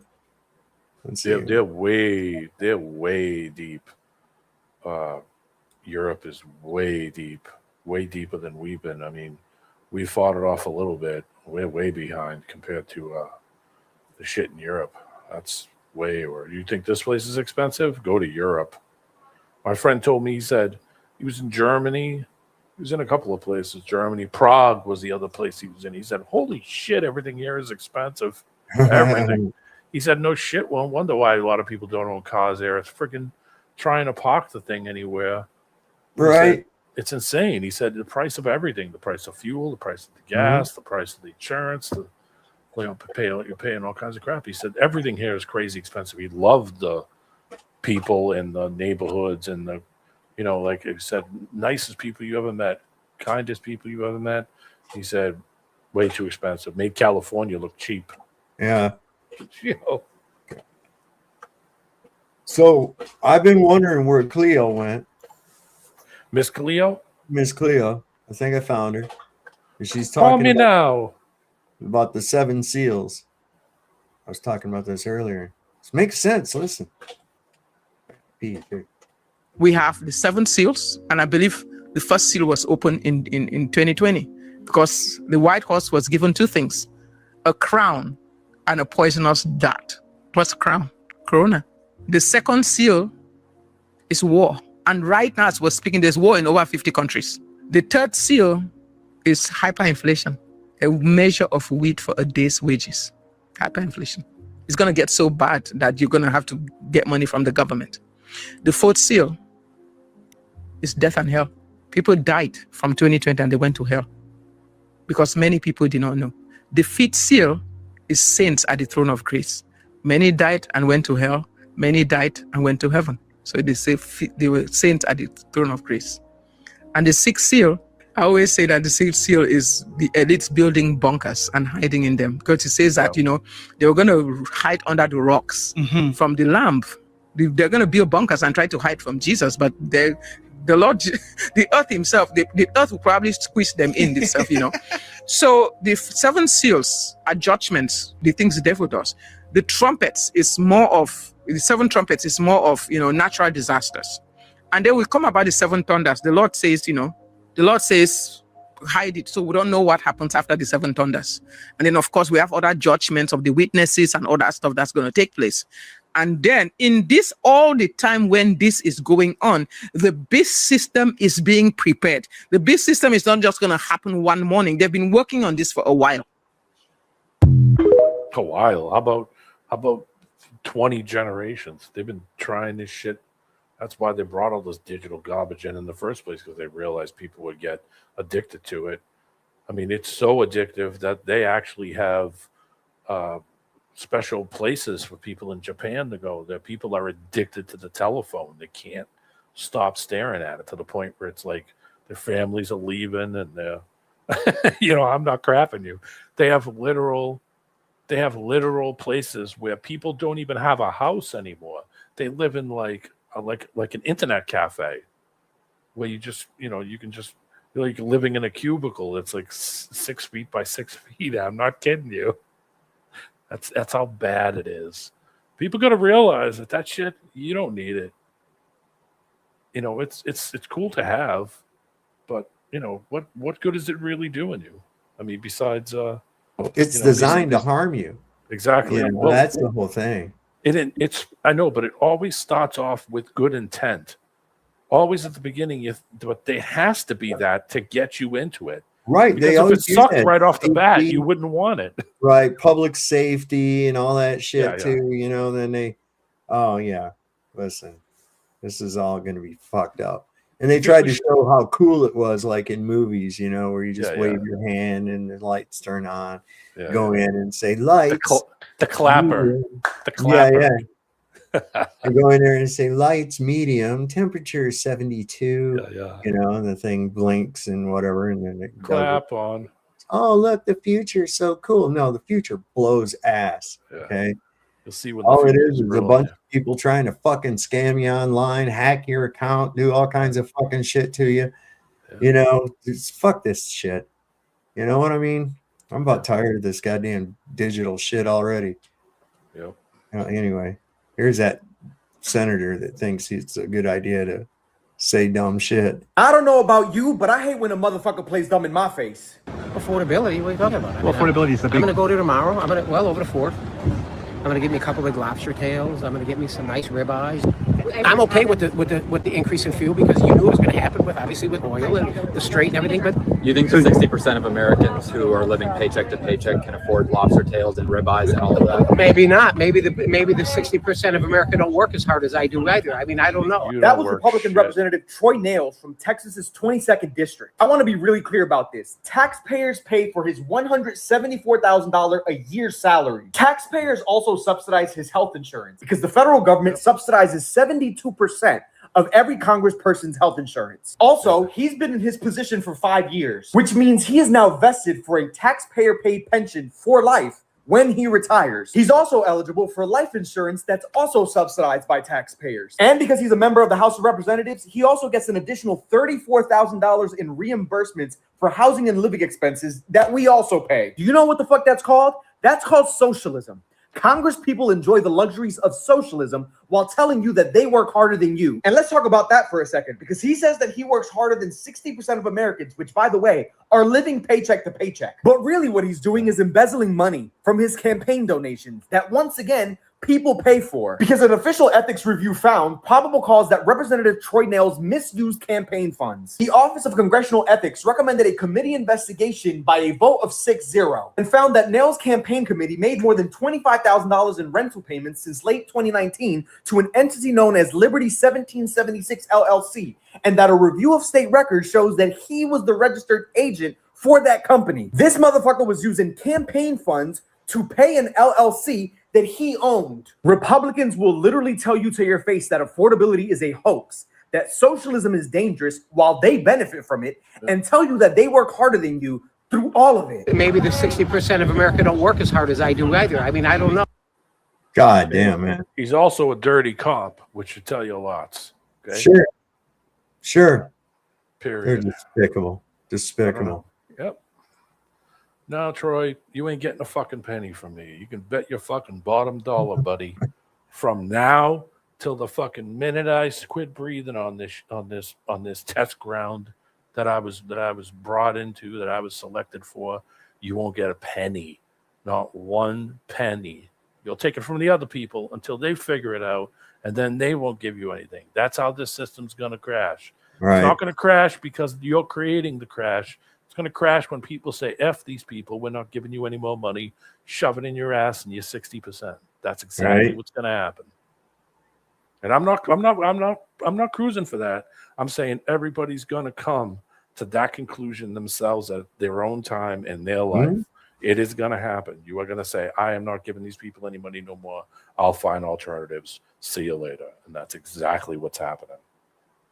You know, just based on what I've seen with this Trump, I would be hesitant to feel safe in any of those buildings that he's refurbished and fixed up and shit like that in New York, you know, because it was just a fucking caulk and paint, make it what it ain't. Yeah. You know?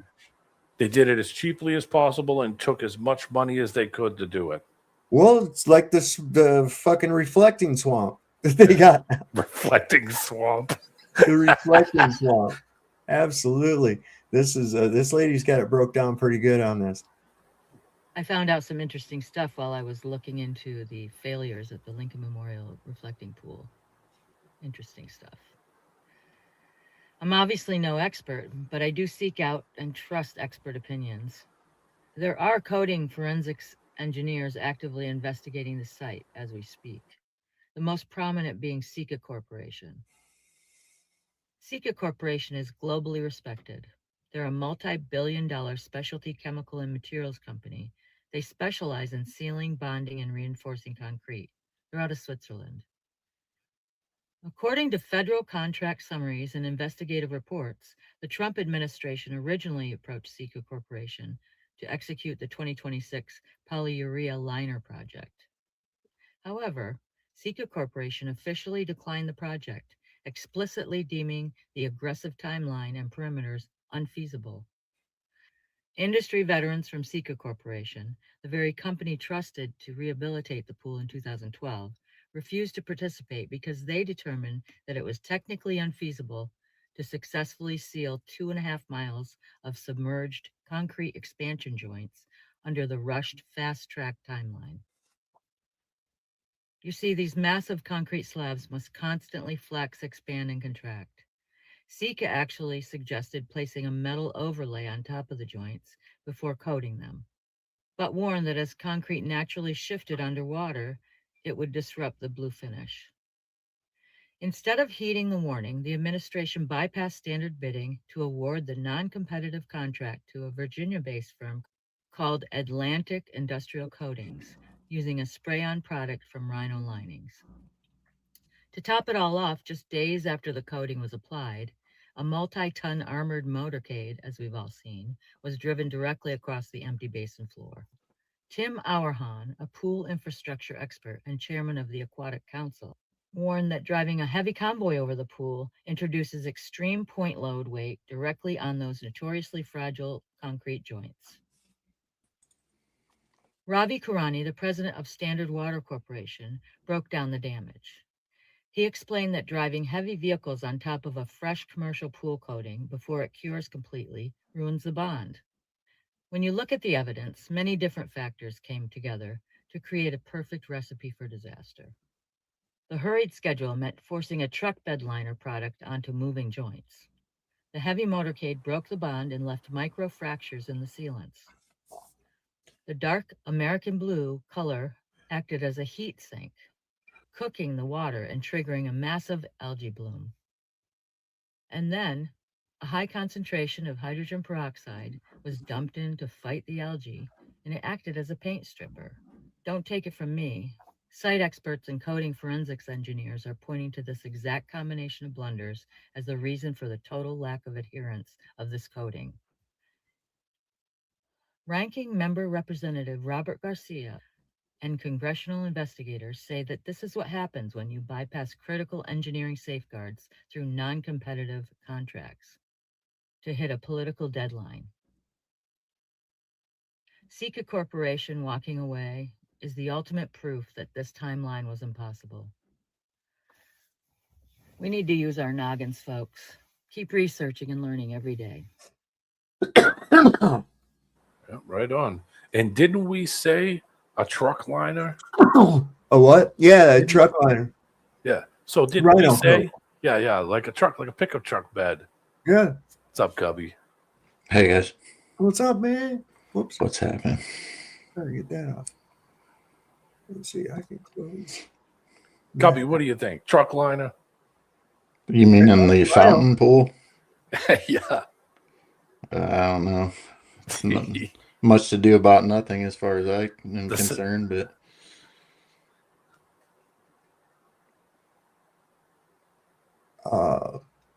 let's see. I'm trying to drain the thing and throw some dirt in it and grow some flowers. I don't know. Exactly. I say just don't even bother. Drain it and empty it. Wow, I like that's Saab's analogy up at the reflecting swamp. reflecting swamp. Yeah, there you go. Yeah, that's what it is. It's nasty. Whoops, I did it again. I didn't do this first. There we go. that presidential car, that thing weighs like 8,000 Yeah, pounds. it's fucking armored up like a tank, man. It's got Kevlar tires and shit. There you go. High definition picture. What does it say? This is pretty good. This is a crazy high definition picture of this. But what does any of this have to do with the cathedral? Sound is a sphere, and each one of these has a geometry inside of it that makes those shapes. This one happens to be the Merkaba, and you can make this with the flower of life, which is basically drawing the same size circle around itself. Now, if we pull the center point up, we get this 3D shape.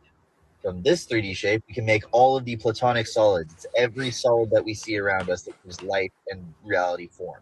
We share this geometry in the top-down cross-section of our DNA. So does a Large Hadron Collider. So do Hindu temples. And so do rose windows in cathedrals. So if sound is liquid architecture, then architecture is frozen sound. This geometry was purposely built with sound in mind. Resonance, to be exact. That is the floor of Chartres Cathedral, and that is a Schumann resonance generator. It generates the sound of the earth. Tanya Harris even recorded silent cathedrals, and it still produces resonant geometry. There is a secret here. I believe that. It's like frozen music. That architecture is like frozen music. It's beautiful. Yeah. The ground vibrates at a certain frequency. I think it's like 628 or the ohm frequency. Ohm. Yeah. Yeah. Yeah. So what is it? 7.25 hertz? Something like that. 728 hertz. I'll look it up. I used to know it.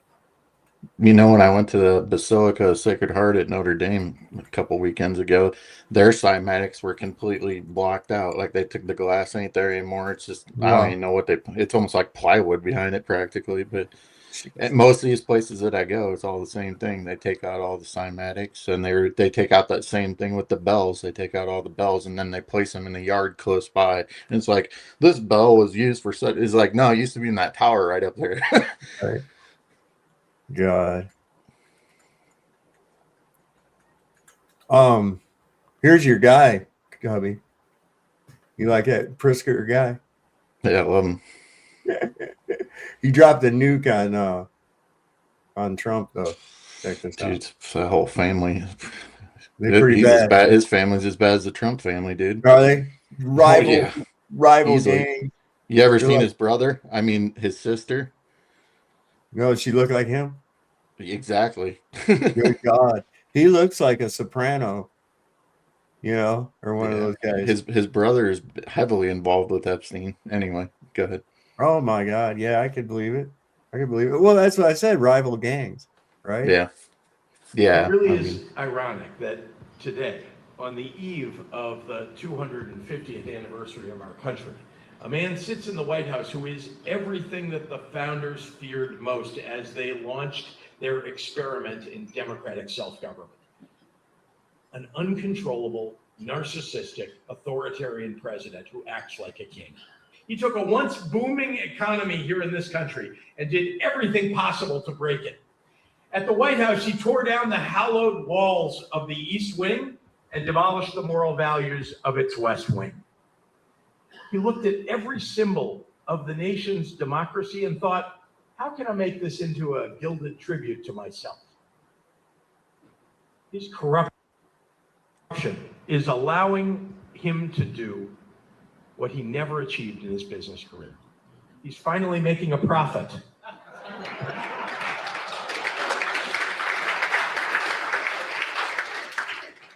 And Trump has turned 1600 Pennsylvania Avenue from the People's House to a nut house, where he's retreated to the last and only respite of the desperate and the damned, paranoid self-delusion. Trust me, I'm just as tired as you are of having this man in our lives. But I don't think we can offer a solution for the future unless we fully and honestly confront what he's doing to this country right now.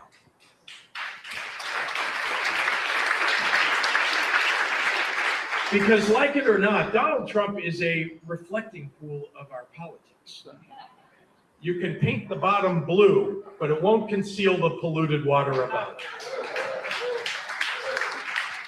What we do and what we don't do right now matters. It matters more than it ever has before. Jamie Frisk, oh, go ahead, so I'm sorry. No, go ahead, man. I was just gonna say he's full of shit.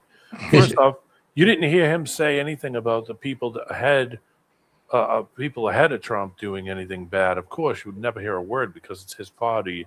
And two, he allows those people in Illinois to go and abuse animals, literally, like those friggin' cow tailing and steer tailing, and they rip the tails off and beat horses and shoot pigeons. Guy's a retard. He's shooting the shit. He's talking shit about other people being a dick, but he doesn't ever mention the shit that he does. So he's just as big as a douchebag as Trump is. Sure. You know how I know he's a douchebag? He's an elected official. Yeah, and an actor. Yeah, another actor. Yeah. But you look at him, and I always look at him. This is the way I look at him now, like a character in one of those mafia movies, or like on The Sopranos or something. That dude right there, he fits that profile. Donald Trump fits that profile. His whole fucking family. So is Pritzker family. Honestly, there's no difference between them. Trump, and dare I say, even any of them, they're just fucking gangsters. All of them. That's what our country's come to. Maybe it always was. I think it always was. Here we're coming up on the 250th birthday. Actually, tomorrow is. Because on July the 2nd, 1776, the United States registered as a corporation in London, England. Yeah. Today's Canada Day, right? I believe. Is it? I think so. We have some Canadians up in our audience right here in Heron. Is it you guys is like, what is it? What did you say it was? Basically their Independence Day, I believe. July 1st. They're just trying to copy us. Yep. Canada Day. Canada Day. Yeah, well, I bet you don't have anything as exciting as America's 250th. Look at this. Huh? Happy Canada Day. So to fulfill my civic duty, I attended the Great American State Fair, so you don't have to. And it was just as weird as everyone's saying. This is the Arc Dementia, which Trump hopes to build. The model was made out of cardboard, I think, and I'm pretty sure it would fall over from the gust of a tiny baby bird's wing. Now, each state and territory had their own exhibition rooms, some better than others. This one is Georgia's, where I'm originally from, featuring some AI chickens, some AI farmers, some more chickens on a map, and a Vidalia onion, and, of course, Waffle House. Shout out to the All-Star Special. Here's Alabama, which I think at least had photos of real people, plus their totally normal cardboard cutout of their shit-for-brains governor. Here's Tennessee, which featured some rocking chairs, plus moon pies, and an actually kind of cool area about voting rates. Next, we've got some Christian nationalist paintings in this really empty exhibit hall. Like, really, there were a couple ads, some World War II medals, and a broken telescope. This is one of the food halls during a power outage. They really set the ambiance with the flickering lights straight out of a horror movie. Also, they had shitty rice bowls for $17. Next comes the Ferris wheel that never worked, not once while we were there. The best part, sadly not captured on camera, is that whoever had programmed the Freedom 250 sign had clearly used PowerPoint or something, Every few seconds, the screen would turn black and a white block with the Freedom 250 logo would swoop down like a side effect from a 2005 PowerPoint presentation. The DC exhibit room had a wall where you could write whatever you wanted. Of course, someone wrote DJT, so I added my own touch in yellow right below. The next and truly best part of the fair as a DC resident were the replica metro trains they had on site. The first was a replica of the original 1000 series that was introduced in the 70s. Then they had a model of the 8000 series trains, which are expected to come out in 2028. You could also check out the train operator compartment where you can live out your fantasy, or at least my personal fantasy, of saying, "Step back, door is closing." Afterwards, we checked out the FIFA fan zone, which was definitely the best part of the night by far. Here's the view. And we love a Paris Hilton moment. The fan zone is on the mall that's separate from the fair. And coming out here and seeing everyone so excited was such a nice palate cleanser after the weirdness of the state fair. So was it tacky, sterile, and empty? Yes, but I will say I did enjoy some of the state exhibit halls. People working were all really nice. It's just a bummer thinking of what the 250 celebration could have been, but, you know, it is what it is.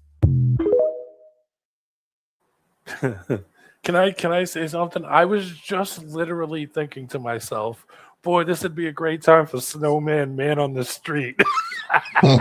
Canada, report to us, Snowman. How's Canada Day in Canada?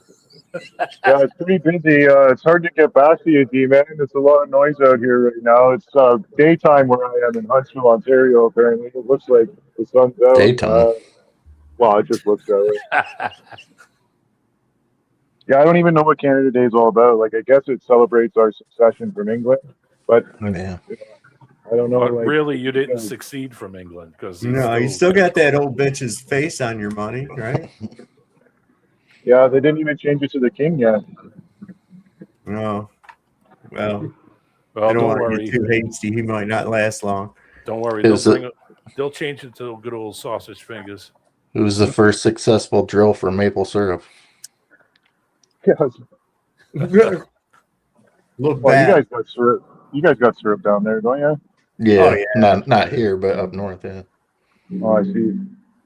We're not a real big place. So up there, we're up there by D-Man. He's got D-Man, they Oh make yeah, a lot of- Vermont, and New Hampshire got maples. We got maples all over the place where I am now. Michigan's got a fair amount of maples too. I know they made New York. Matter of fact, this coming week, well, I would offer, but Oh, he's following some girl. Be careful. Hey, run, girl, run. Check this out. Hello, I'm from the government with an update on humanity's gentle slide back into feudalism. Brought to you by Brando. It's got electrolytes. And now please rise for our first trillionaire. Hail! Of course, when you wake up to the obscene inequality we've enabled, you'll want to fight back. That's why billionaires are building the tools to protect themselves. From you, tools like Palantir. Hi, I'm from Palantir, the military contractor and AI software company named after the all-powerful Seeing Stones Tolkien warned us not to leave in the hands of evil bastards. Thankfully, we are very wise and balanced, like our CEO, who can't stop talking about killing people, wants an AI arms race, and gets a boner talking about the West's superiority in applying organized violence. And our founder, who thinks Greta is the Antichrist, knows about the Antichrist, and no longer believes freedom and democracy are compatible. Hail! By freedom, of course, Pete means freedom for him and his broligarch mates to rule the world. And that's where Palantir comes in. Let's meet some of our valued clients. Hello, I'm from ICE. Kidnapping people off the street is hard work, but not with Palantir. Palantir makes it easy for us to link your tax file, social security, license, and plates into AI-driven hit lists. Sure, we mostly use it on migrants now, but Palantir will come in real handy handy when we need to round up the resistance. Thanks, Palantir. Hello, I'm from the government of Israel. Committing war crimes is hard work, but not with Palantir. AI-assisted targeting makes it simple to murder thousands of people, even if most of them are civilians, according to our own reports. Thanks for supporting our genocide, Palantir. Here at the British government, we heard Palantir is used for war crimes and said, hey, let's give them a contract with our NHS. Could someone abuse that data? No. It's not like Palantir's UK CEO is the grandson of a known fascist, Nazi-loving anti-Semite. Hail! Here at the Australian government, we have no fucking clue. So while others are ditching Palantir due to fears over data safety and its ties to El Duce, we've let Palantir into our defense department, banks, and even supermarkets. G'day, I'm from Coles. Price gouging you wasn't enough, so we hired Palantir to track and cut costs on our already underpaid serfs. I mean, staff. Sadly for us, people are realizing what fucking psychos we are here at Palantir. That's why France just ended our contract. British MPs want us out of the NHS, and GetUp is campaigning to kick us out of Coles, which is a good start. Except Palantir is just one head of the Hydra. The underlying problem are these billionaire shitcoins and the feudal dystopia they're building around us. So if you like democracy, now would be a great time to wake the fuck up and stop them while you still can. This has been a message from your local government franchise. Good luck. Authorized by the Department of Tech Bro Feudalism.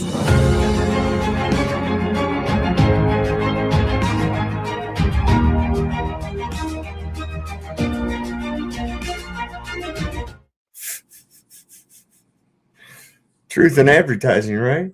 Yeah, that's the problem, though, is we're sleepwalking right into it. Yeah, I know. It's like you can make jokey clips about it and videos and all that, but at the same time, they ain't slowing down their 2030 agenda at all. I can assure you of that.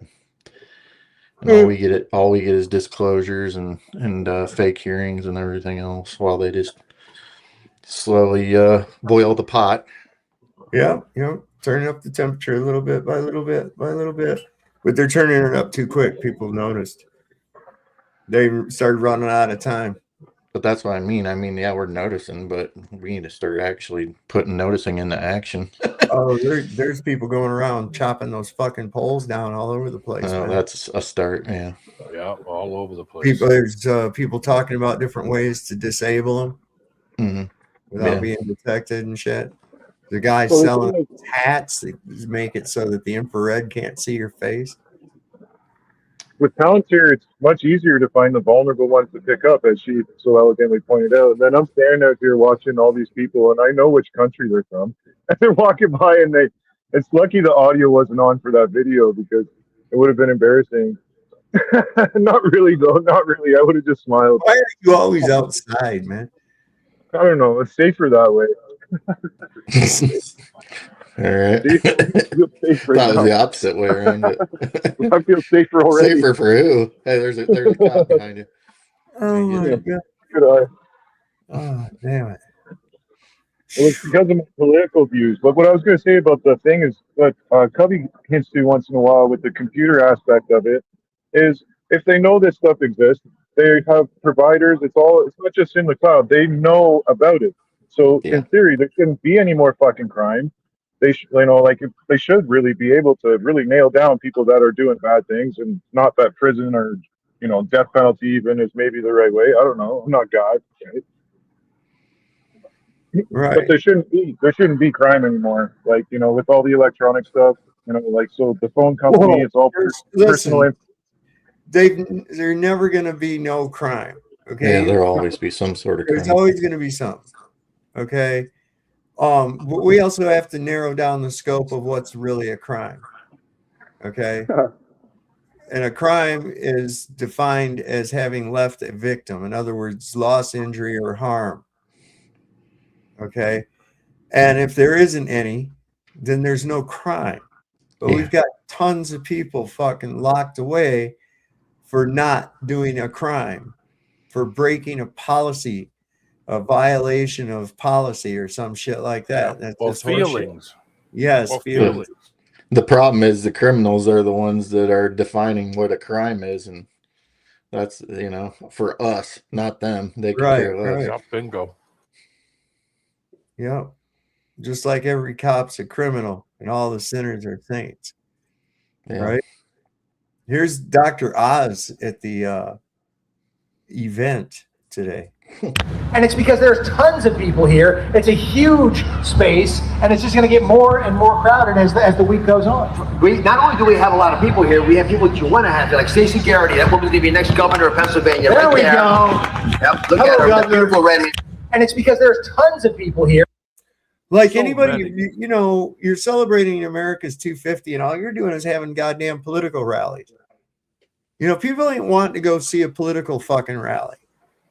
Yep. You know, have some actual exhibits. You know, what'd you do? You just slap this shit together at the last minute. You put all your attention on that stupid fucking gladiator fight. That was a joke. Fucking dirt bikes jumping and oh my god, it was right out of fucking Idiocracy, man. I can't believe we're there. It was like there was more people at the Erica Kirk friggin' get together thing there than At the Charlie Kirk Memorial. yeah, the Charlie Kirk. Charlie Kirk Memorial, yeah. Why didn't they bring Erica Kirk over there? That would have dragged some friggin' lunatics over there. I think that whole I think she's run out her welcome. Yeah, the TPUSA is going down the fucking drain.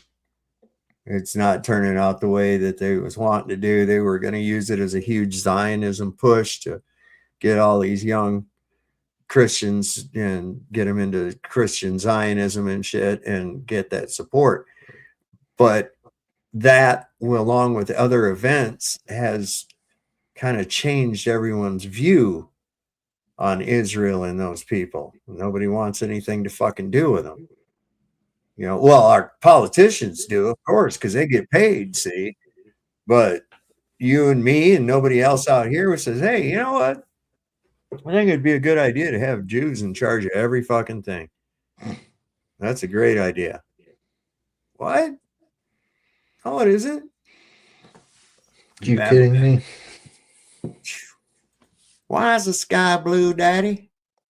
Pay very close attention to what frozen oxygen looks like. Now pay attention to what the sky looks like when it's not raining profusely. Doesn't that look like evidence of the firmament above? Because if we were really like in the void of outer space, then wouldn't the sky just always be black? Why is it blue? And look at these lasers hitting the firmament in Mauna Kea, Big Island of Hawaii. Now, if there wasn't something physically there stopping the lasers, then they would just intersect and go into the void of outer space. But that isn't what happened. And NASA even shoots lasers at the moon. If the moon is seriously 240,000 miles away, how are we able to reflect a laser off of it? Do you really think it can stretch 240,000 miles? When you can't even get cell phone reception in the middle of the city? I highly doubt that. And what about a sundog? If you go to really cold places when you're skiing, you can actually see a halo around the sun because it is reflecting off of the crystalline firmament above. Could the firmament be made of frozen oxygen? Entertainment only. I made everything up. Oh, shit. I did the wrong thing. Possibility. Dude, they should have irrefutable evidence by now. They've had all the resources, all the money, everything by now, and you don't still have irrefutable evidence. It's just there's nothing even to investigate anymore. You should have figured it out by now if it was irrefutable. Yeah, I agree. And I think, you know, they should have been able to come to some kind of a conclusion. I mean, yeah, they can run this idea of gravity on people until you really, really, really think about it. And you really start delving into the whole idea and ask, you know, this thing they beat into your head all through school. Mass attracts mass. Why? Why? Why? What property where does this property come from? What generates this attraction? What generates it? There has to be, you have to have a force to move a mass. Okay, so where's it getting the energy from? And why doesn't if it's getting it from itself, it should consume itself. So then we don't see any of that fucking happening. It's just dumb. And that Cavendish bullshit doesn't prove attraction, it just demonstrates movement. You place something in the path of the fucking other object, well, of course it's going to go to it if it moves. Duh. Put it outside the track. Yeah. Just close enough for it to clear. It should lock. Should lock on. You won't. All they would have to do is go bowling to figure that out. I know. Doesn't take much. But they have to. Oh, we need trillions of dollars to figure this out. I could have did it for $6. Please. That's right. They're gonna have a moon base next year on the moon. So I'm sure they will. It's all over. I heard all about that when I was a kid. I did. Heard all about this moon base they were going to put up there, and I thought, well, yeah, that'll be a much easier platform to be able to, launch deep space missions from. You don't need all the fuel for liftoff and all that. I mean, I was thinking, right? And they came out with a TV show. It was called Space 1999. And there was a well-established moon base already. This is the year 1999. And there was a well-established moon base on the moon. And the gist of the story is somehow the moon broke away from the Earth and started just traveling out in space. So instead of being on a starship, they were on a moon base that was traveling through space. Anyway, that was, in the 70s, early 70s, mid 70s, probably. And it's like, wait a minute, man. Here they are trying to run that same fucking bullshit on us, on the next generation coming up. They say, oh, yeah, look at this. Watch our puppet show with the dudes on the strings and shit. And then we're going to have moon bases up there. Yeah, believe in this nonsense, And they show them some hypnotic video. And, oh, this was like they did with us with Carl Sagan. Cosmos, billions and billions of tiny little particles that make up the stuff of life. Jesus. Bob, I threw a link in private chat for you personally. I was all the episodes of Space 1999. Oh my God, no. Oh shit. Yeah, that was a good one. That was a good one, boy. They're running out of dates because we've hit those dates. You know how you'd watch old movies, read old books. It's like by the year 2030, it's like now we're here. And none of that shit happened, right? And so they don't know what to do. Yeah, let me throw a. We're gonna have flying cars and everything else. It's like, oh shit, none of that happened. Wild. We're gonna be underwater from the climate hoax and everything else. Hey, that's a good thing. You all should Google that. What I'm gonna throw a link in. Awesome Town Matt says, what was the outer space movie that came out in 1992? There's one for Rumble for you. There you go. It's only like a half hour long. I watched it. Did you really? I really did. I think it's on YouTube, I want to say. Let me look. Give me a second.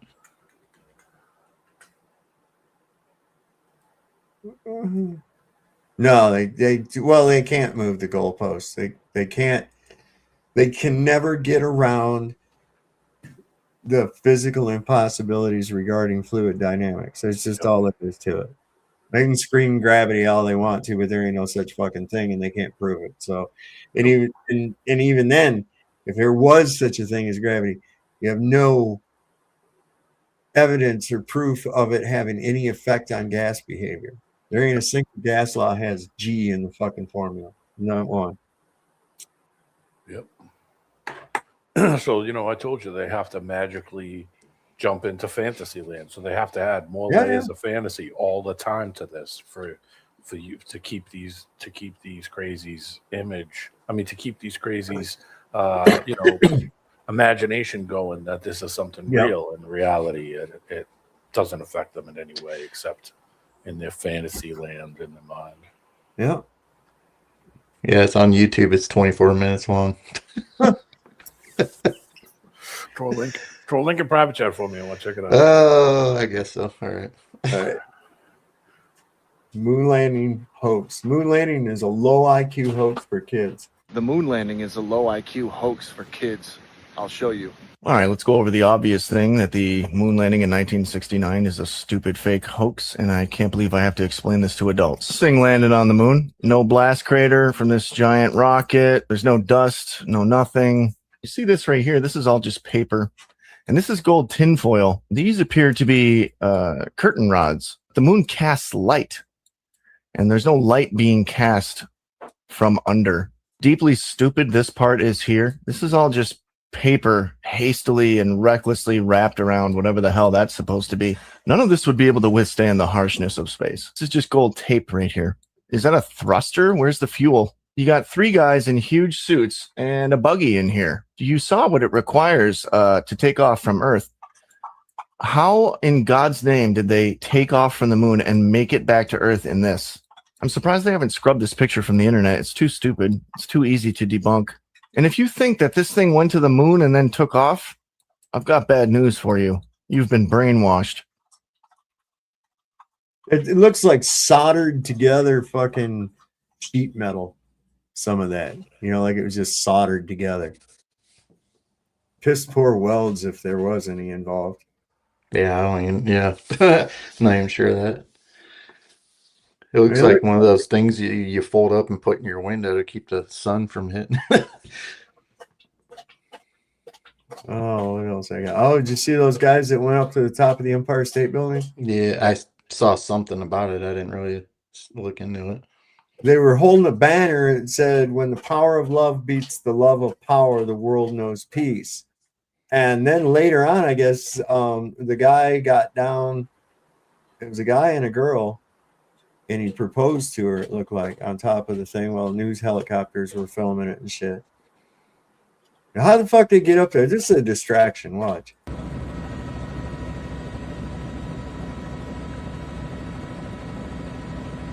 How'd they get up there? I don't know, but it's really weird. There's like a fuzzy halo around them. Why is this going so fast? Oh, no. Oh, I guess if it's a drone or something. Yeah, but why is they not turning with the scenery behind them is? That's what I'm saying. It don't make any fucking sense. Yeah. There's like a halo, like you see that like fuzzy halo around them. Yeah, that like they're can't be like real. a green screen behind them. Yeah, that can't be real. See, Yeah, that can't be probably not. real. Because this thing would have to be rotating. That means the Empire State Building Right. is rotating. Are you shitting me? No, it's not. Being that tall off of the ground would not this. Look how at that. is And it- that's close there. Did you see that? Hold on. Look Yeah, at these cars down that's- here. Yeah, there's. I want to see these cars on the ground. So you should be seeing the same thing, but you're not. You're just seeing random shit. I'm looking at the background. They should have passed that parking lot again by now. Yeah, Those cars yeah. are It's just like a like. Yeah. Yeah, That can't be real. I don't know. Yeah. Well, I got one more for us. Crazy. Thank you.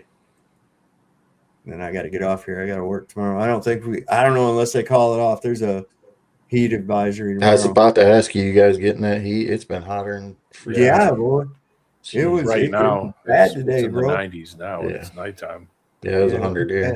In fact, I'm gonna have to go get my water bottle and fill it up. Take with It's going to me. be 105 tomorrow in noontime, and I'm nowhere near. Normally the temperature here is kind of mild in the 80s. Right. Yeah, it was a 3-shirt day for me today. Yeah. Yeah, I don't think that fucking thing was real. Anyway. What if the real reason airships disappeared has nothing to do with safety and everything to do with what they could reach? Yeah. The airship advantage. Early airships could travel thousands of miles, carry massive cargo, land almost anywhere, and float at low speeds over places airplanes can't go. And unlike modern aircraft, they didn't need runways. They were perfect for exploring the North Pole and could refuel almost anywhere. One of the first expeditions to the North Pole was done using an airship. The These airships could even land on water.